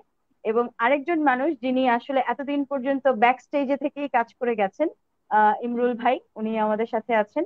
উনি এফএওর জাতীয় পরামর্শক হিসেবে আছেন, যিনি বিশেষজ্ঞ অবশ্যই নিরাপদ খাদ্য বিষয়ে। এখন ইমরুল ভাই, আপনার কাছে আমার প্রশ্ন, এই যে এত কথা আমরা বললাম, এত স্ট্যান্ডার্ডের কথা বললাম, এত ফুড লজ এর কথা বললাম, এত গ্রেডিং এর কথা বললাম, অ্যাজ এ লেম্যান আমি এত কিছু তো বুঝি না। আমি একজন ভোক্তা হিসেবে কি করে এইটা বুঝবো যে আমি যে খাবারটা বাজার থেকে আনছি বা যে খাবারটা আমি প্যাকড ফুড যেটা আমি নিয়ে আসছি সেটা আমার জন্য সেফ? একদম মানে সহজ ভাষায় যদি আমার সাধারণ ভোক্তাদের উদ্দেশ্যে আপনি বলতে চান, কি বলবেন? সাধারণ ভোক্তাদের আসলে স্ট্যান্ডার্ড জানার কথাও নয়। সাধারণ ভোক্তারা শুধু জানবে যে এই খাবারটা খেয়ে সে ঠিক মতো মানে সুস্থ থাকতে পারবে। তো সেই ক্ষেত্রে যদি বাজার থেকে খাবার নিয়ে আসে, সে নিশ্চয়ই কোনো না কোনো কোম্পানির প্রোডাক্ট থেকে নিয়ে আসবে। তো তার জানতে হবে যে যে যে পণ্যটা সে কিনছে সেই পণ্যটা লিগ্যাল কোনো কোম্পানি থেকে প্রস্তুতকৃত, অর্থাৎ কোম্পানিটা বিএসটিআই সিএম মার্ক, যেহেতু সিএম মার্কের রিকমেন্ড অনুযায়ী সে লেবেলিং করা প্যাকিং করা আছে কিনা, যদি সে বিএসটিআই লোগো দেখে কিনা তার মানে হচ্ছে সে নিয়ম কানুন মেনে খাবারটা প্রস্তুত করা হয়েছে। সে নর্মাল ভাষায় বিএসটিআই লোগোটা দেখে কিনবে, অথবা সে দেখবে যে খাবারে এক্সপায়ারি ডেটটা আছে কিনা, এক্সপায়ারি ডেট অথবা বেস্ট বিফোর ডেট। যদি আমাদের দেশে এখনো পর্যন্ত আমরা মানুষজন শুধুমাত্র এক্সপায়ারি ডেট নিয়ে আমরা পরিচিত, আমরা আমরা best by date, use by date, sell by date, এগুলো ডেট নিয়ে আমরা এখন পর্যন্ত কনসার্ন না। আমরা যদিও যখন এই ধরনের কথাবার্তা বলি তখন প্রচুর ইস্যু রেজ হয় যে এক্সপায়ারি ডেটে আমাদের দেশের মানুষজন বুঝে, কাজে এক্সপায়ারি ডেটটাই আমরা যদি বলি, উনি এক্সপায়ারি ডেটটা নিয়ে এসে দেখবে। উনি যেহেতু আমাদের মতো সায়েন্টিস্ট আর টেস্ট করার দরকারও নাই, উনি উনি দেখবে যে কিছু ফিজিক্যাল প্যারামিটার, কালার দেখবে, ফ্লেভার দেখবে, তার টেক্সচারটা দেখতে পারে, তাতে কামড় দিয়ে বোঝে না অনেক সময়। আমরা হয়তো ল্যাবে টেস্ট করি, কিন্তু এখনো পর্যন্ত পুরাতন যারা এক্সপার্ট, রাইস বিষয়ে এক্সপার্ট বা ডালের ময়েশ্চার যখন টেস্ট করে, ওরা কিন্তু একটা কামড় দিয়ে বুঝতে পারে এর মধ্যে ময়েশ্চার কন্টেন্ট কত। কাজে তার একজনের চেহারা দেখে, ফ্লেভার দেখে অনেকাংশেই অ্যাসেস করা যায় খাবারটা নিরাপদ। তো পাশাপাশি আরেকটা জিনিস জানতে হবে, যে যেটা বলেছিলাম যে অ্যাজ এ কনজিউমার তাকে বুঝতে হবে তার জন্য কোন কোন খাবারটা উপযোগী। সে যেন ফিল করে তার যদি কোনো অ্যালার্জেনিক বা ইনটলারেন্স ইস্যুগুলো থাকে, সে যেন জানে যে আমি দুধ খেলে আমার এই সমস্যা করতে হয়, কাজে আমি দুধ খাবো না। আমার যদি ল্যাকটোজ ইনটলারেন্স থাকে অথবা অন্য কোনো অ্যালার্জেনিক অ্যালার্জেনিক রিয়াকশন থেকে থাকে, যেমন অনেকে মাছ খেতে পারে না, ইলিশ মাছ খেতে পারে না, অনেকে মাংস খেতে পারে না, তো এই ধরনের ইনগ্রেডিয়েন্ট দিয়ে বানানো কোনো খাবার যেন সে না কিনে না খায়, এটা তাকে জানতে হবে। কারণ হচ্ছে যে একটি খাবার নিরাপদভাবে বানানোর পরও কোনো একটা ছোট্ট একটা ইনগ্রেডিয়েন্টের সংমিশ্রণের কারণে সে অসুস্থ হয়ে যেতে পারে, সেক্ষেত্রে আমি বলে দিতে পারি খাবারটা হয়তো নিরাপদ নয়। আলটিমেটলি খাবারটা নিরাপদ ছিল, কিন্তু সেটা হয়তো আমার জন্য নিরাপদ নয়, কারণ আমি হচ্ছে নিরাপদ নয়। পার্টিকুলার ইস্যু নিয়ে আমি sensitive। তো এই কারণে আমার মনে হয় কনজিউমারদের এডুকেট হওয়ার কিছুটা দরকার আছে। আমরা লেমন বললো, আমাকে অন্তত আমি যেন আমার সম্পর্কে জানি আমার শরীরের জন্য কোন খাবারটা উপযোগী। যেহেতু এখনকার সময় শুধু ফুড সেফটি না, আমরা নিউট্রিশন সেন্সিটিভ ফুড সিস্টেমের কথা এখন বলতেছি, কাজে আমার বডির রিকোয়ারমেন্টের উপর বেস করে খাবারটা যেন নিরাপদ থাকে, আমি যেন এটা আমার শরীরের জন্য উপযোগী হয়। আমি পুষ্টিকর, অনেকে দুধ খেয়ে, দুধে খুব ভালো এনার্জি, অনেক নিউট্রিয়েন্ট আছে, দুধ খেয়ে কিন্তু দেখা যায় সে মিল্ক ইনটলারেন্সের জন্য ভুগে, সে তার আর উল্টা ক্ষতি হচ্ছে শরীরে। এই কারণে আমাকে বুঝে শুনে শুনে খেতে হবে। Consumer education is much more required আমাদের প্রেক্ষাপট, সামাজিক অবস্থা প্রেক্ষাপট। ধন্যবাদ ইমরুল ভাই, খুব সুন্দর করে বলেছেন। এই ফুড ইনটলারেন্স এর কথাটা আসছে বারে বারে। অনেকেই আছে যারা বিভিন্ন ফুড ইনটলারেন্সে ভোগেন। ল্যাকটোজ ইনটলারেন্সটা এখন খুব নর্মাল দেখা যাচ্ছে, খুব বেশি আমরা পাই যে ল্যাকটোজ ইনটলারেন্স। দুধ বা দুধের তৈরি খাবার খেলেই দেখা যায় ডায়রিয়া হচ্ছে বা কারো কারো ভমিটিং হয়, এই এই সমস্যাগুলো দেখা দেয়। এখন সুমি আপার কাছে আসবো। ডেজার্টে তো আমরা অনেক মিল্ক বা মিল্ক মানে কন্টেন্ট ইউজ করি আসলে। যেমন ধরেন আমি যদি একদম নাম করেই বলতে চাই কেক বা পুডিং, এখানে তো মিল্ক দিচ্ছি আমরা। কিন্তু যে ব্যক্তিটা মিল্ক ইনটলারেন্সে ভুগছে সে কি করতে পারে? আপনার আপনার মতামত কি? আসলে এটা ভাই যেটা বললেন, যে আমাদের কিন্তু সবাইকে জানতে হবে যে আমার কোনটাতে সমস্যা আছে। অনেকের হয়তো মিল্ক ইন্টলারেন্স আছে, সে হয়তো বুঝেই না, ভাবে যে আচ্ছা দুধের খাবারটা আমার গ্যাস হচ্ছে কেন, আমার এরকম লাগছে কেন, বমি বমি লাগছে কেন, মানে অনেক কিছু এক একজনের হয় এক এক রকম। এটা কিন্তু বুঝতে হবে যে কোনটা থেকে সমস্যাটা হচ্ছে আমাদের। তো যাদের এরকম আছে দুধ থেকে সমস্যা, দুধ থেকে তো আমরা ক্যালসিয়াম পাই, ভিটামিন ডি পাই, এটা আসলে আমাদের খুবই দরকার মিল্ক ডেইরি প্রোডাক্ট থেকে আমরা যেটা পাই। তো অনেক সময় যেটা হয়, আমরা কিন্তু চিজ খেতে পারি। যারা দুধ খেতে পারেন না তারা কিন্তু চিজ খেতে পারেন, চিজের সমস্যা হয় না। দই খেতে পারেন, হ্যাঁ দইতেও সমস্যা হয় না। তো আমরা চেষ্টা করব, ওই যে আমি ডায়াবেটিক পেশেন্টদের জন্য যেরকম বললাম, যাদের মিল্ক মানে সমস্যা হয় দুধ খেলে, তাদেরকে আমরা একটু ডিফারেন্ট ওয়েতে রেসিপি গুলা করবো। তাদের জন্য চিজ আমরা দিয়ে করব, তাদের জন্য দই ব্যবহার করে করব, একটু ভিন্ন ভাবে করব। কেক কিন্তু আমরা দুধ ছাড়া করতে পারি, কেকে কোনো সমস্যা নেই। হুম, ডিম দিয়ে করতে পারি। যারা ডিম খেতে পারেন না তাদের জন্য আমরা ডিম না দিয়ে টক দই দিয়ে করতে পারি কেক। হ্যাঁ, এরকম আসলে ভিন্ন ভাবে কিন্তু অনেক ভাবে রেসিপি গুলা করা যায়, এটা কিন্তু আমাদের জানতে হবে। যেহেতু আমার সমস্যা আছে, তখন আমাকে আসলে রেসিপি গুলো একটু খুঁজতে হবে যে কি করা যেতে পারে। আমি এই খাবারটা খেতে চাই, তাহলে এটা কিভাবে বানানো যেতে পারে। এখন আমাদের হাতের কাছে গুগল, ইউটিউব অনেক কিছু আছে, আমরা কিন্তু একটু সার্চ করে আমাদের পছন্দ মতো রেসিপি গুলো কিভাবে তৈরি করা যাবে দেখে নিতে পারি। এভাবে আমরা করতে পারি কিছু। কিন্তু অনেকের আছে চকলেট খেতে পারে, খুব অল্প পরিমাণে হয়তো খেতে পারে। তো এরকম খেয়াল রাখতে হবে যে কোনটাতে আমার হচ্ছে কোনটাতে হচ্ছে না, খেয়াল করে আমরা রেসিপি গুলো কিন্তু ইজিলি বানিয়ে ফেলি। তো এটা আমি বলবো দর্শক, কিছুটা আসলে আমাদেরকে জানতে হবে। দর্শক আপনারা যারা বিভিন্ন আমি যদি ধরনের একটু অ্যাড করতে খাদ্য, চাই, হ্যাঁ হ্যাঁ, অবশ্যই অবশ্যই। বেসিক্যালি আমরা দুইটা টার্মিনোলজি ব্যবহার করেছি এখানে। একটা হচ্ছে ইনটলারেন্সের কথা বলছি, একটা হচ্ছে অ্যালার্জেনের কথা বলছি। যদি দুধের কথা বলি, দুধের ক্ষেত্রে কিন্তু দুইটাই প্রবলেম। ইনটলারেন্স, যেমন ল্যাকটোজ ইনটলারেন্স, কার্বোহাইড্রেট, হ্যাঁ ল্যাকটোজটা, আর কেজিন প্রোটিন পার্ট, সেটা হচ্ছে অ্যালার্জেনিক। তো অ্যালার্জি। অ্যালার্জেনিক রিয়াকশনটা হয় হচ্ছে মূলত যেটা প্রোটিন ইন নেচার, হ্যাঁ, যেমন হচ্ছে যেমন ফ্লাওয়ারের ক্ষেত্রে গ্লুটিন, গ্লুটিনটা যদি থাকে সেটা হচ্ছে কারো কারোর জন্য সেটা অ্যালার্জেনিক রিয়াকশন তৈরি করতে পারে। গ্লুটেনের কারণ এই সমস্যা। ক্ষেত্রে আবার রাইটলি বলছেন, যদি কারো সমস্যা থেকে অ্যালার্জেনিক রিয়াকশন যদি হয়, সেক্ষেত্রে সে তাকে অ্যাভয়েড করবে, এছাড়া কোনো উপায় নাই। কারণ হচ্ছে যে ওই ইনগ্রেডিয়েন্টটা যখন যাবে, প্রোটিনটা যখন যাবে, তখন শরীরে যে অ্যান্টিজেন অ্যান্টিবডি যে রিয়াকশন, সেটা অনেক সময় ভুলভাবে রিয়াকশন দেয়। যদি এটা হার্মফুল না, কিন্তু বডির ইমিউন সিস্টেম মনে করে একটা হার্মফুল সাবস্টেন্স ঢুকে গেছে, তখন সে প্রচুর পরিমাণ প্রোটেক্টিভ ইমিউন সিস্টেম স্ট্রং, মানে যেমন হিস্টামিন রিলিজ করে ওটাকে ধরার জন্য। কারণ এটা কখনো কখনো এমন ভাবে হয় যে ওই তার হার্ট বিট বেড়ে যায়, শরীরে র্যাশ উঠে যায়, কখনো কখনো সে স্ট্রোকও করে ফেলতে পারে, মানে ভয়াবহ অবস্থা তৈরি হয় যদি ভুল সিগন্যাল। এখন এই এই এটার জন্য বিভিন্ন উন্নত দেশে ছোটবেলা থেকে একজন মানুষ জানে যে কোন কোন খাবারে তার ইনটলারেন্স, কোনটা না। সে ছোটবেলা থেকে জানে এই খাবার সে খাবে না। আমাদের দেশে কিন্তু আপনার কালচারালি সেই জিনিসটা হেবিটেটেড হয়ে নাই, আইনও ছিল না কখনো। আমরা এই প্রথম বোধহয় বাংলাদেশে যে ফুড সেফটি লেভেলিং একটা যখন 2017 সালে প্রথম আসে, তখন আমরা এই টার্মিনোলজি গুলা ইন্ট্রোডিউস করার চেষ্টা করেছি। কিন্তু চেষ্টা করার ফলে প্রচুর রেসপন্স আসছে, বলে যে বাংলাদেশের কালচারাল আসপেক্টটা দেখো, কিসের আবার অ্যালার্জেন, আমাদের শহরে অ্যালার্জেন আছে নাকি, কোনো ব্যবসা হবে না এই দেশে, অ্যালার্জেন ডিক্লারেশন দেওয়ার দরকার নাই, ইন্স্যুরেন্সের কথা বলার দরকার নাই। কিন্তু আমরা ফাইট করে বোঝানোর চেষ্টা করেছি যে যেহেতু বাংলাদেশ হচ্ছে ডাব্লিউটিও সিগনেটরি কান্ট্রি, কাজে ডাব্লিউটিওর এসপিএস এবং টিবিটি রিকোয়ারমেন্ট গুলো আমাদেরকে যথাযথভাবে মেনে রেগুলেশন গুলো করতে হবে। যার ফলে আমরা এগুলো ইন্ট্রোডিউস করতে পেরেছি, এবং এগুলো আমরা খুব বেশি স্ট্রিনজেন্ট করতে পেরেছি, তার অ্যাটলিস্ট মিনিমাম রিকোয়ারমেন্ট ডাব্লিউটিও এর আওতাভুক্ত কোডেক্সের সাথে সামঞ্জস্য রেখে আমরা করেছি। কিন্তু সেটা not as much as it is, মানে stringent to European food safety authority অথবা ইউসেফটি, বাট মোটামুটি আমরা করার চেষ্টা করি। তবে এই যে অ্যালার্জেন এবং ইনটলারেন্স কোন কোন জিনিসগুলো, সেগুলো সম্পর্কে আমাদের প্রত্যেকে জানা উচিত। আমরা যদিও আমাদের রেগুলেশনে বারোটা protein substance containing food product allergen declaration নিয়ে আসছে, এবং কিছু ইনটলারেন্স প্রোডাক্ট আমরা যেমন মিট এবং সিডারি প্রোডাক্টস বা ভেজিটেবল ফ্রুটস গুলোকে আমরা ইনটলারেন্সের ক্ষেত্রে নির্ধারণ করে দিয়েছি।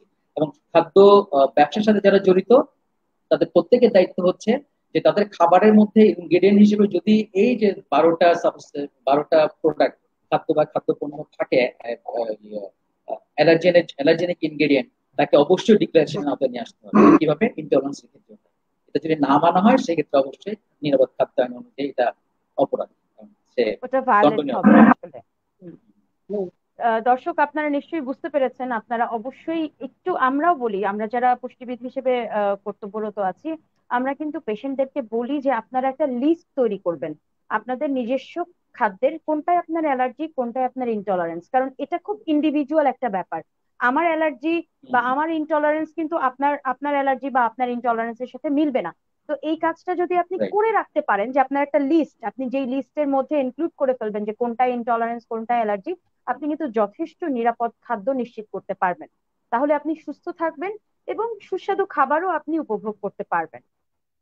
এই পর্যায়ে আসলে আমরা অনেকটা সময় পার করে ফেলেছি, কিন্তু আমার মনে হয় দর্শক এবং আমরা কেউই এই সময়ের যে একটা ডিউরেশন, যে যে টাইমটা, একটা অনেক বড় সময়, আমরা মনে হয় কেউ বুঝে উঠতে পারিনি এখনো পর্যন্ত। আহ আসলে এত গুরুত্বপূর্ণ বিষয় নিয়ে আলোচনা হচ্ছে যে কোথায় যেন সময় চলে যাচ্ছে।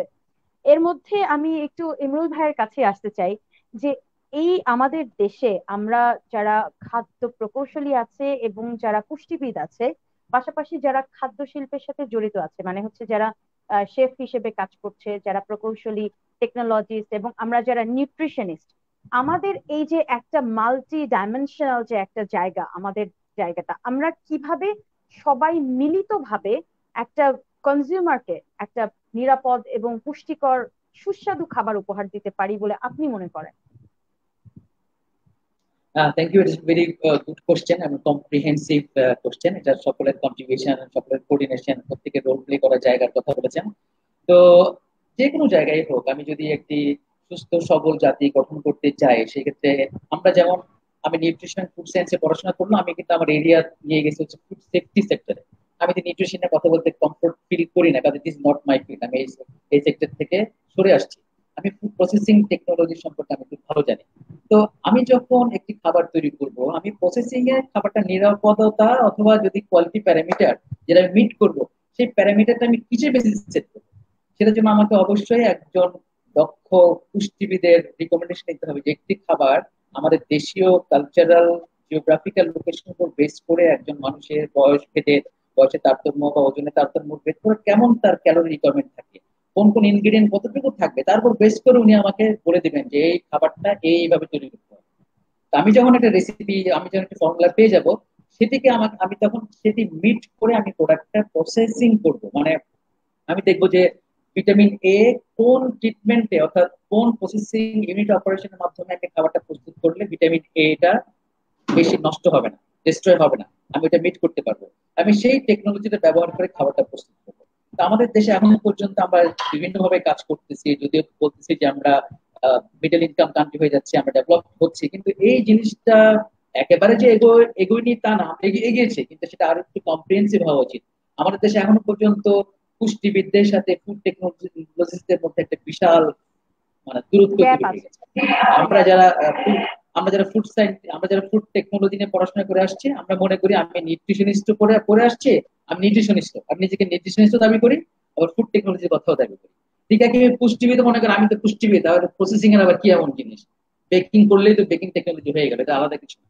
তো এই জায়গায় আমাদের প্রত্যেকেরই আমাদের আমাদের এরিয়াটাকে ডিফাইন করতে হবে। আমি যদি একজন ডক্টর হই, তাহলে আমার রোলটা কতটুকু, একজন পুষ্টিবিদ তার রোলটা কোন জায়গায়, এবং একইভাবে টেকনোলজিস্টের রোলটা কোন জায়গায় সেটা ডিফাইন করে সেইভাবে প্রত্যেকে যেন একজন আরেকজনের নলেজটা শেয়ার করতে পারে। এখানে কারো পাণ্ডিত্য ফলানোর কিছু নাই। আমার এলাকাতে আমি ভালো কাজ করতেছি, পুষ্টিবিদ জায়গায় কাজ করতেছে, তো প্রত্যেকের নলেজটা একটা প্ল্যাটফর্মে নিয়ে এসে আমাদের কাজ করা উচিত। সেই জিনিসটা আমরা করতে পারি নাই।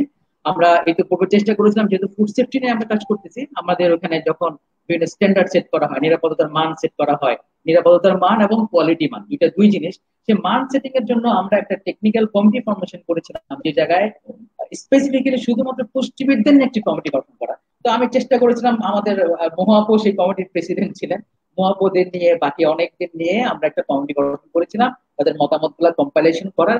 আমরা কয়েকটা সেশন করেছি, কিন্তু অন্যান্য যে কমিটিগুলো ছিল, যেমন মাইক্রোবায়োলজির উপরে, ফুড কন্টাক্ট ম্যাটেরিয়ালের উপরে, টক্সিন হেভি মেটালের উপরে, তারা কিন্তু একটা রিপোর্ট জমা দিয়েছিল।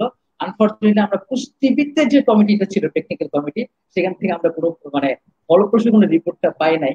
তো পেলে হয়তো আমরা অন্তত বাংলাদেশ ফুড সেফটি অথরিটিতে একটা মানে, যখন টেকনিক্যাল কমিটি, যখন ন্যাশনাল টেকনিক্যাল কমিটি গঠন করা হতো, যদিও মহাপুদের আমরা রাখবো ইন ফিউচার, কিন্তু সেই জায়গাগুলোতে একটা ফিডব্যাক আসতো। আমরা যখন সেট করেছি যে একটা খাবারের নিরাপত্তার মান অথবা কোয়ালিটি মান, আমরা যখন বলছি যে এটা বাচ্চাদের ডায়েট অথবা নিউট্রিশনাল ক্লেম যখন করতেছে বিভিন্ন কোম্পানি, এটা 90 ডেজ গ্যারান্টি, টলার স্ট্রঙ্গার শার্পার, যখন সে গ্যারান্টি দিয়ে বলতেছে, সেই জিনিসটা আমি যে food technology is not my area, আমি অবশ্যই কিন্তু পুষ্টিবিদের সাথে নিতে আসবো। তো ওই কমিটিটা আমরা এখনো পর্যন্ত করতে সমর্থ হই নাই। এবং যেহেতু ওই জায়গাটুকু আমি ফেলিউর হয়েছি, সেই জায়গাটাকে কিন্তু ফাঁকা নাই, অন্য কেউ এসে সেই জায়গাটা দখল করে নিচ্ছে, এবং তারা তাদের মতামত দিচ্ছে। তারা হয়তোবা অ্যাজ এ ম্যান মানে খুব রেপুটেড, হ্যাঁ, সারা ওয়ার্ল্ডের অথবা বাংলাদেশের ন্যাশনাল লেভেলের মানুষজন, উনি হয়তোবা নিউট্রিশন বুঝেন না, উনি হয়তো কনজিউমার রাইট প্রোটেকশন সম্পর্কে ভালো আইডিয়া আছে, উনি হয়তোবা উনি হয়তোবা মেডিকেল সায়েন্সে ভালো ডিগ্রি আছেন, তারা এসে কিন্তু এরিয়াটা দখল করে রাখে। তো আমাদের জায়গাগুলোতে প্রত্যেকে এসে নিজের যে নলেজ গুলা, সেটা একটা প্ল্যাটফর্ম তৈরি করে প্রত্যেককে তাদের রোলটা যেন যথাযথভাবে প্লে করতে পারি, সেই জায়গাগুলো একটা গ্রাউন্ড তৈরি করতে হবে, এবং যার যার রোল তাকে প্লে করতে দিতে হবে।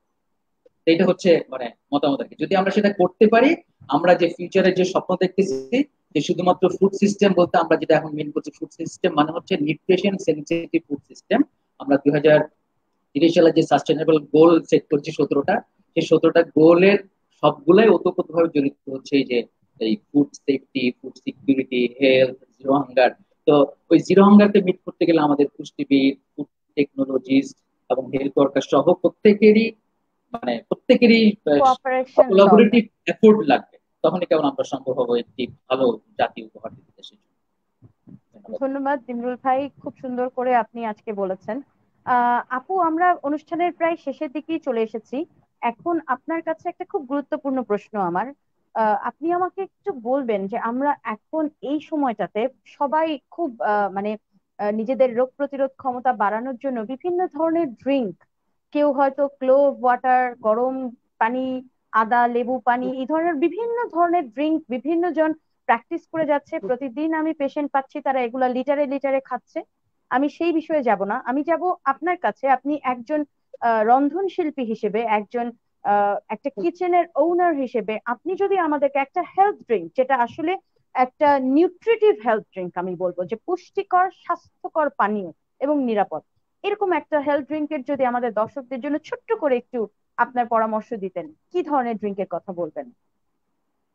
আচ্ছা, যেটা আমি বলবো এখন, মানে হঠাৎ করে তুমি বললে তো আমার মাথায় যেটা আসলো ফার্স্টে, যে এখন যে আমাদের ভিটামিন সিটা যাতে থাকে সেটা আমাদের খেয়াল আমরা একটু বেশি খাচ্ছি সবাই। তো ভিটামিন সি থাকে লেবুতে আমাদের প্রচুর পরিমাণে। আমরা কিন্তু লেবু দিয়ে আহ, একটা খুব সহজে ড্রিঙ্কস তৈরি করতে পারি। কয়েকটা স্লাইস লেবু কেটে নিলাম, একটু পুদিনা পাতা, এটা আমরা একটা গ্লাসের মধ্যে নিয়ে একটা চামচ দিয়ে একটু ধরো আহ, পুদিনা পাতাটাকে লেবুটাকে একটু একটু থেতো থেতলে নেব। করে নেওয়ার মতো করে হালকা, হ্যাঁ মানে একটু চামচ দিয়ে যেটুকু হয় করে নিলাম। তারপরে তোমার এখানে আমরা একটু পানি দিতে পারি, লেবুর রস মিশিয়ে দিতে পারি কিছুটা, মানে লেবুর শরবত যেরকম করি সেরকম কিছুটা হালকা চিনি দিয়ে আমরা কিন্তু এটা করতে পারি, এবং এটাতে পুদিনার ফ্লেভারটাও খুব ভালো থাকে, লেবুটা থাকে, এবং এটা খেতেও খুব ভালো লাগে, এবং খাওয়ার পরে যেটা একটা রিফ্রেশ ভাব চলে আসে। তো এটা আমি নিজেও খাই, এবং আমার কাছে মনে হয় এটা দর্শকরা যদি বাড়িতে তৈরি করেন ভালো লাগবে, এবং এটাতে প্রচুর পরিমাণ ভিটামিন সি কিন্তু তারা খাচ্ছেন। কেউ চিনি না খেতে চাইলে মধু ব্যবহার করতে পারেন, অথবা জিরো ক্যাল ব্যবহার করতে পারেন, যার যেটা পছন্দ সেভাবে করে নিতে পারেন। এবং পুদিনা পাতাটা অবশ্যই দিতে হবে, না হলে কিন্তু ফ্লেভারটা আসে না অতটা, তখন ভালো লাগে না। পুদিনা পাতার জন্য ফ্লেভারটা খুব ভালো লাগে, খেতেও ভালো। এবং দর্শক, আমি একটু ইনক্লুড করতে চাই, পুদিনা পাতার কথা যেহেতু সুমি আপু বলেছেন, পুদিনা পাতায় কিন্তু ভিটামিন সিও আছে। এছাড়া পুদিনা পাতায় আরেকটা জিনিস আছে যেটা এখন ডাব্লিউএইচও খুব রেকমেন্ডেশন দিচ্ছে, সেটি হচ্ছে সেলেনিয়াম। সেলেনিয়ামের কথা আমরা এতদিন পর্যন্ত বলিনি, শুধু জিঙ্কের কথা শুনছিলাম, বাট এখন সেলেনিয়ামটাকেও কিন্তু গুরুত্ব দেওয়া হচ্ছে। পুদিনা পাতা অ্যাড করলে আপনি কিন্তু আপনার ড্রিঙ্কটার মধ্যে সেলেনিয়াম অ্যাড করতে পারছেন। তো এটা অবশ্যই পুষ্টিকর এবং নিরাপদ এবং রিফ্রেশিং একটা হেলথ ড্রিঙ্ক শুনলাম। শেষ প্রশ্ন, আমি ইমরুল ভাইয়ের কাছে আসব। খুবই গুরুত্বপূর্ণ এবং অনেক চারপাশ থেকে এই প্রশ্নটা আমাকে বহুবার করা হয়। একজন পুষ্টিবিদ হিসেবে প্রতিদিনই আমাকে এই প্রশ্নের উত্তরটা দিতে হয়। ব্রয়লার চিকেন না দেশি চিকেন? ব্রয়লার মুরগি খাবো না দেশি মুরগি খাবো? আমার সন্তান ব্রয়লার মুরগি খেলে কি অসুস্থ হবে? এই প্রশ্নে আপনি কি উত্তর দেবেন? আমি কিন্তু ছোটবেলা থেকে ব্রয়লার খেয়ে বড় হয়েছি। আমি দেশি দেশি দেশি মুরগির মাংস খেতে পারি না, কারণ এটা খুব শক্ত থাকে, হাড্ডিও শক্ত। মনে হয় আমার দাঁতের চাইতে ওটা হাড্ডি অনেক মানে টাফ, তো দাঁত ভেঙে যাবে। এবং মাংসগুলো খুব স্টিফ থাকে। আমি ছোটবেলা থেকে যদি ব্রয়লার খেয়ে খেয়ে বড় হয়েছি, এখন আমি ব্রয়লারই খাচ্ছি। ব্রয়লার নিয়ে প্রচুর কথা হয়েছে। এখনো পর্যন্ত বাসায় যখন বাজার করা হয় আমার কথা ভেবে কিন্তু ব্রয়লারটা আনা হয়। তো আমি এবং বাচ্চার ব্রয়লার খাই, আমার ওয়াইফ খাই হচ্ছে দেশি দেশি মুরগি।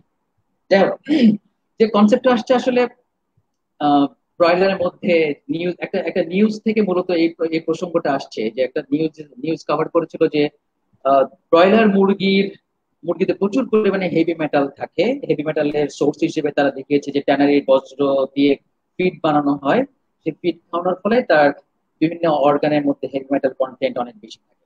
তো এই স্টাডিটা, রিপোর্টের ব্যাকগ্রাউন্ড স্টাডিটা হচ্ছে আমাদের ঢাকা বিশ্ববিদ্যালয়ের কেমিস্ট্রি ডিপার্টমেন্টের এক শিক্ষক এটা নিয়ে একটা স্টাডি করেছিলেন, যে উনি উনি দেখতে চেয়েছিলেন যে কোনো একটি মানে চিকেন যদি কন্টিনিউয়াসলি হেভি মেটাল কন্টেনিং এনভায়রনমেন্টে থাকে, হেভি মেটাল কন্টেনিং ফিড তাকে খাওয়ানো হয়, তাহলে তার বিভিন্ন organ, brain, liver, bone marrow কি পরিমাণ হেভি মেটাল মানে অ্যাবজর্ব করতে পারে, সেটা ছিল ডিপোজিট তার করে, রিসার্চ ডিপোজিট অবজেক্টিভ। করে। হুম। ডিপোজিট করে। তো উনি এটার জন্য উনি কন্ট্রোল ওয়েতে ট্যানারির বজ্র থেকে ট্যানারি ওয়েস্ট নিয়ে এসে উনি ফিড ফর্মুলেশন করে প্রায় 36 ডেজ বোধহয়, আমি ঠিক কনফার্ম না ডেটটা, ধরে উনি খাওয়িয়েছেন কন্ট্রোল ওয়েতে, প্রতিদিন তার সার্ভিং অনুযায়ী কতটুকু দরকার সেই অনুযায়ী তাকে খাওয়িয়ে লালন পালন করেছে। 36 ডেজ পরে উনি স্লটার করে বিভিন্ন অর্গান গুলো আলাদা আলাদা করে উনি স্টাডি করে দেখার চেষ্টা করেছেন যে আমি তোকে এতদিন ধরে খাওয়ালাম হেভি মেটাল কন্টেনিং ফিড, এখন কি পরিমাণ হেভি মেটাল ডিপোজিট হয়েছে।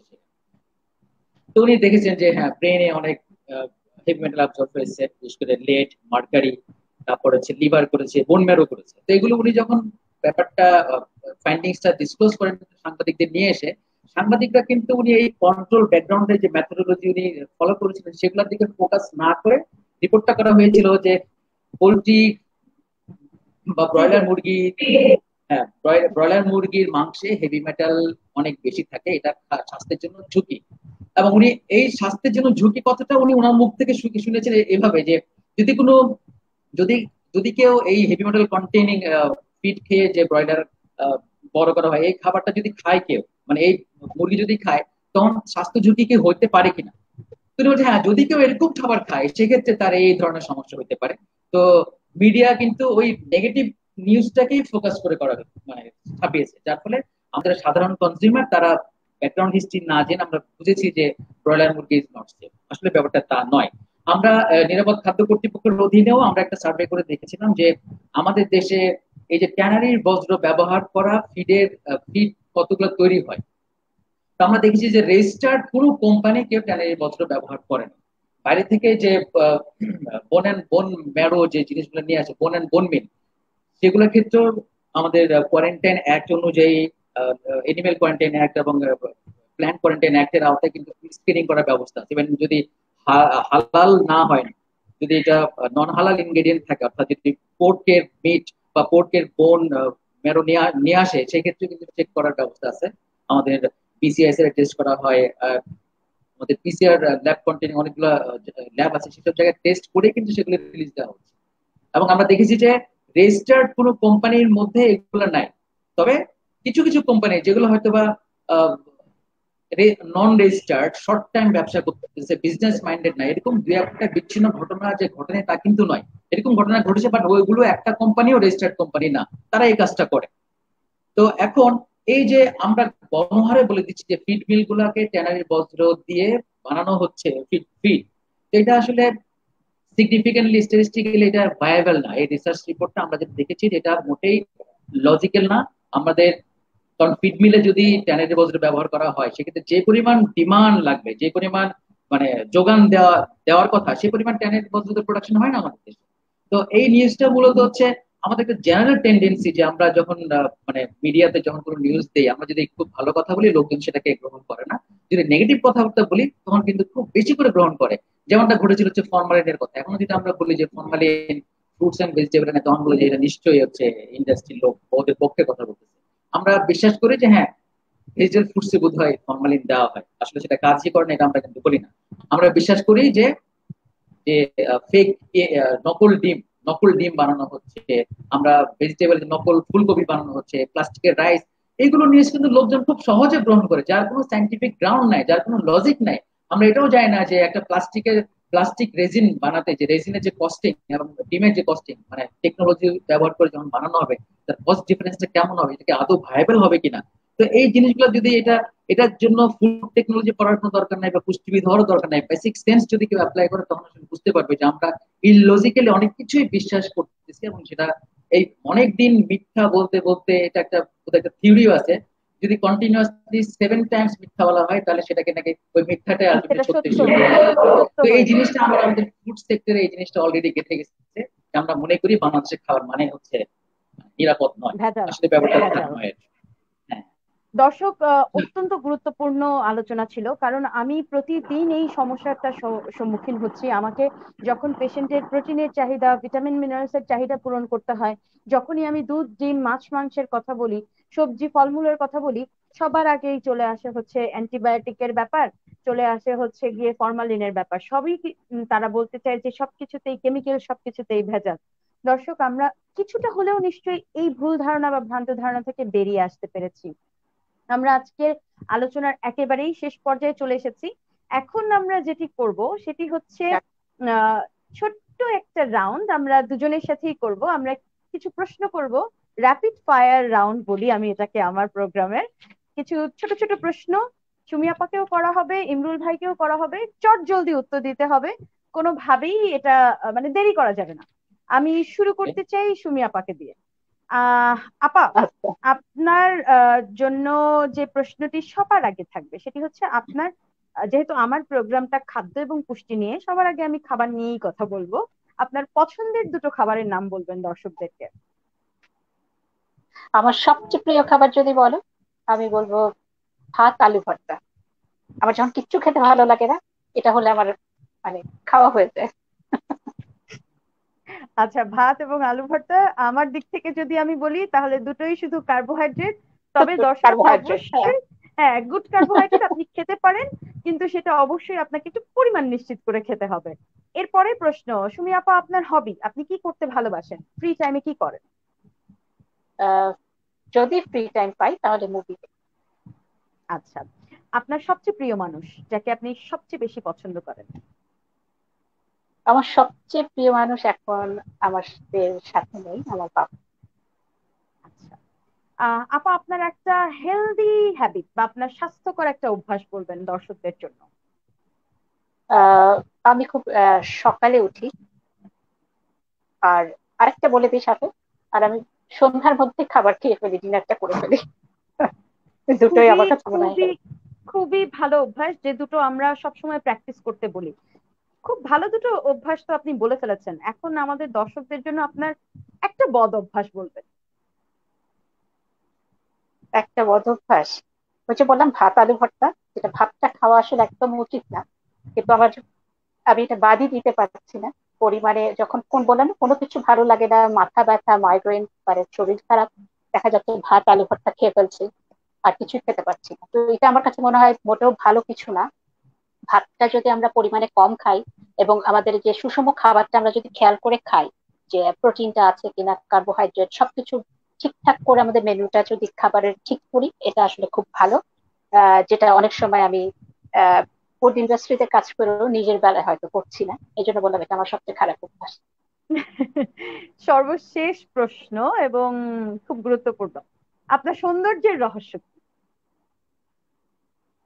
তাই সৌন্দর্যের রহস্য আমার কাছে মনে হয় এটা আসলে সম্পূর্ণ মনের ব্যাপার। প্রত্যেকটা মানুষ যদি ভালো চিন্তা করে, সবার জন্য ভালো চিন্তা করে, এবং নিজের জন্য নিজেকে ভালোবাসে, আশেপাশে মানুষকে ভালোবাসে, তাহলে সেটা তার চেহারায় একটা প্রতিফলন ঘটে। মনটা সুন্দর হতে হবে, আর হাসি খুশি থাকতে হবে, ভালো থাকতে, তাহলেই সবাই। ধন্যবাদ সুমি আপা, আপনি খুব সুন্দর এবং চটজলদি উত্তরগুলো দিয়েছেন। এবার চলে আসবো ইমরুল ভাইয়ের কাছে। ইমরুল ভাই রেডি? আমরা র্যাপিড ফায়ার অ্যাকশনে যাচ্ছি। আপনি আমাদেরকে বলবেন আপনার পছন্দের Yep, দুটো খাবার I'm কোন, ready. কোন দুটো খাবার আপনি সবচেয়ে বেশি পছন্দ করেন?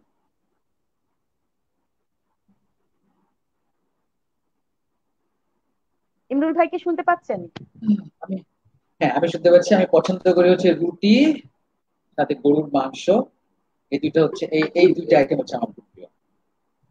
আচ্ছা, আপনার হবি, যদি আপনি চালের রুটি যখন হয়, ফ্রি চালের থাকেন। রুটি হয় তারা।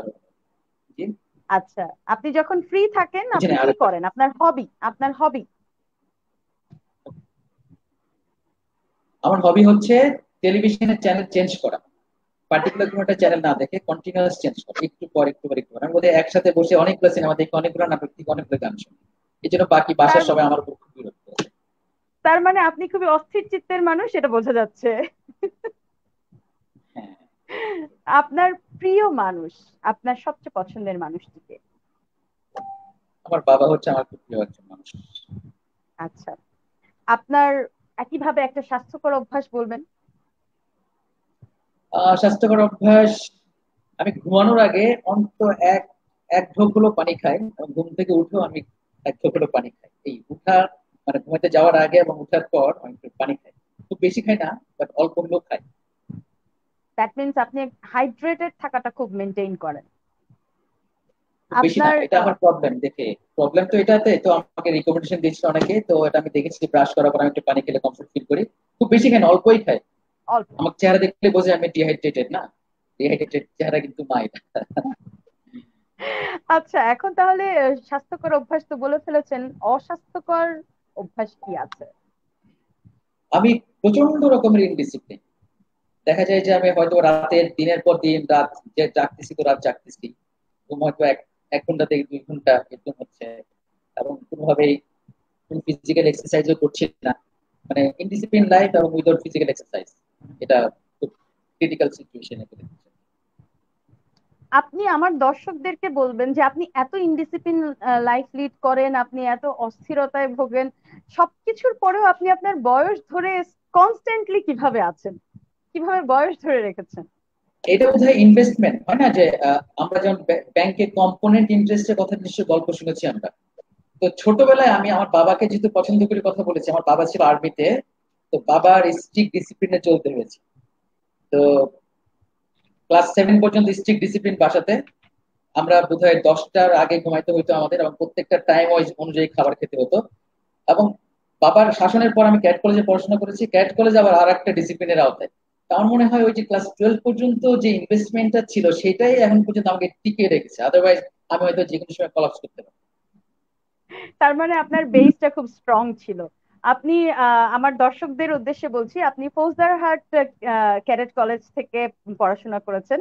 আমি এখন জি। চিটাগং এ আছি, তো আপনার হ্যাঁ, হ্যাঁ, শহরে আমি বাস করছি। দর্শক, বুঝতে অনেক পেরেছি। অনেক ধন্যবাদ।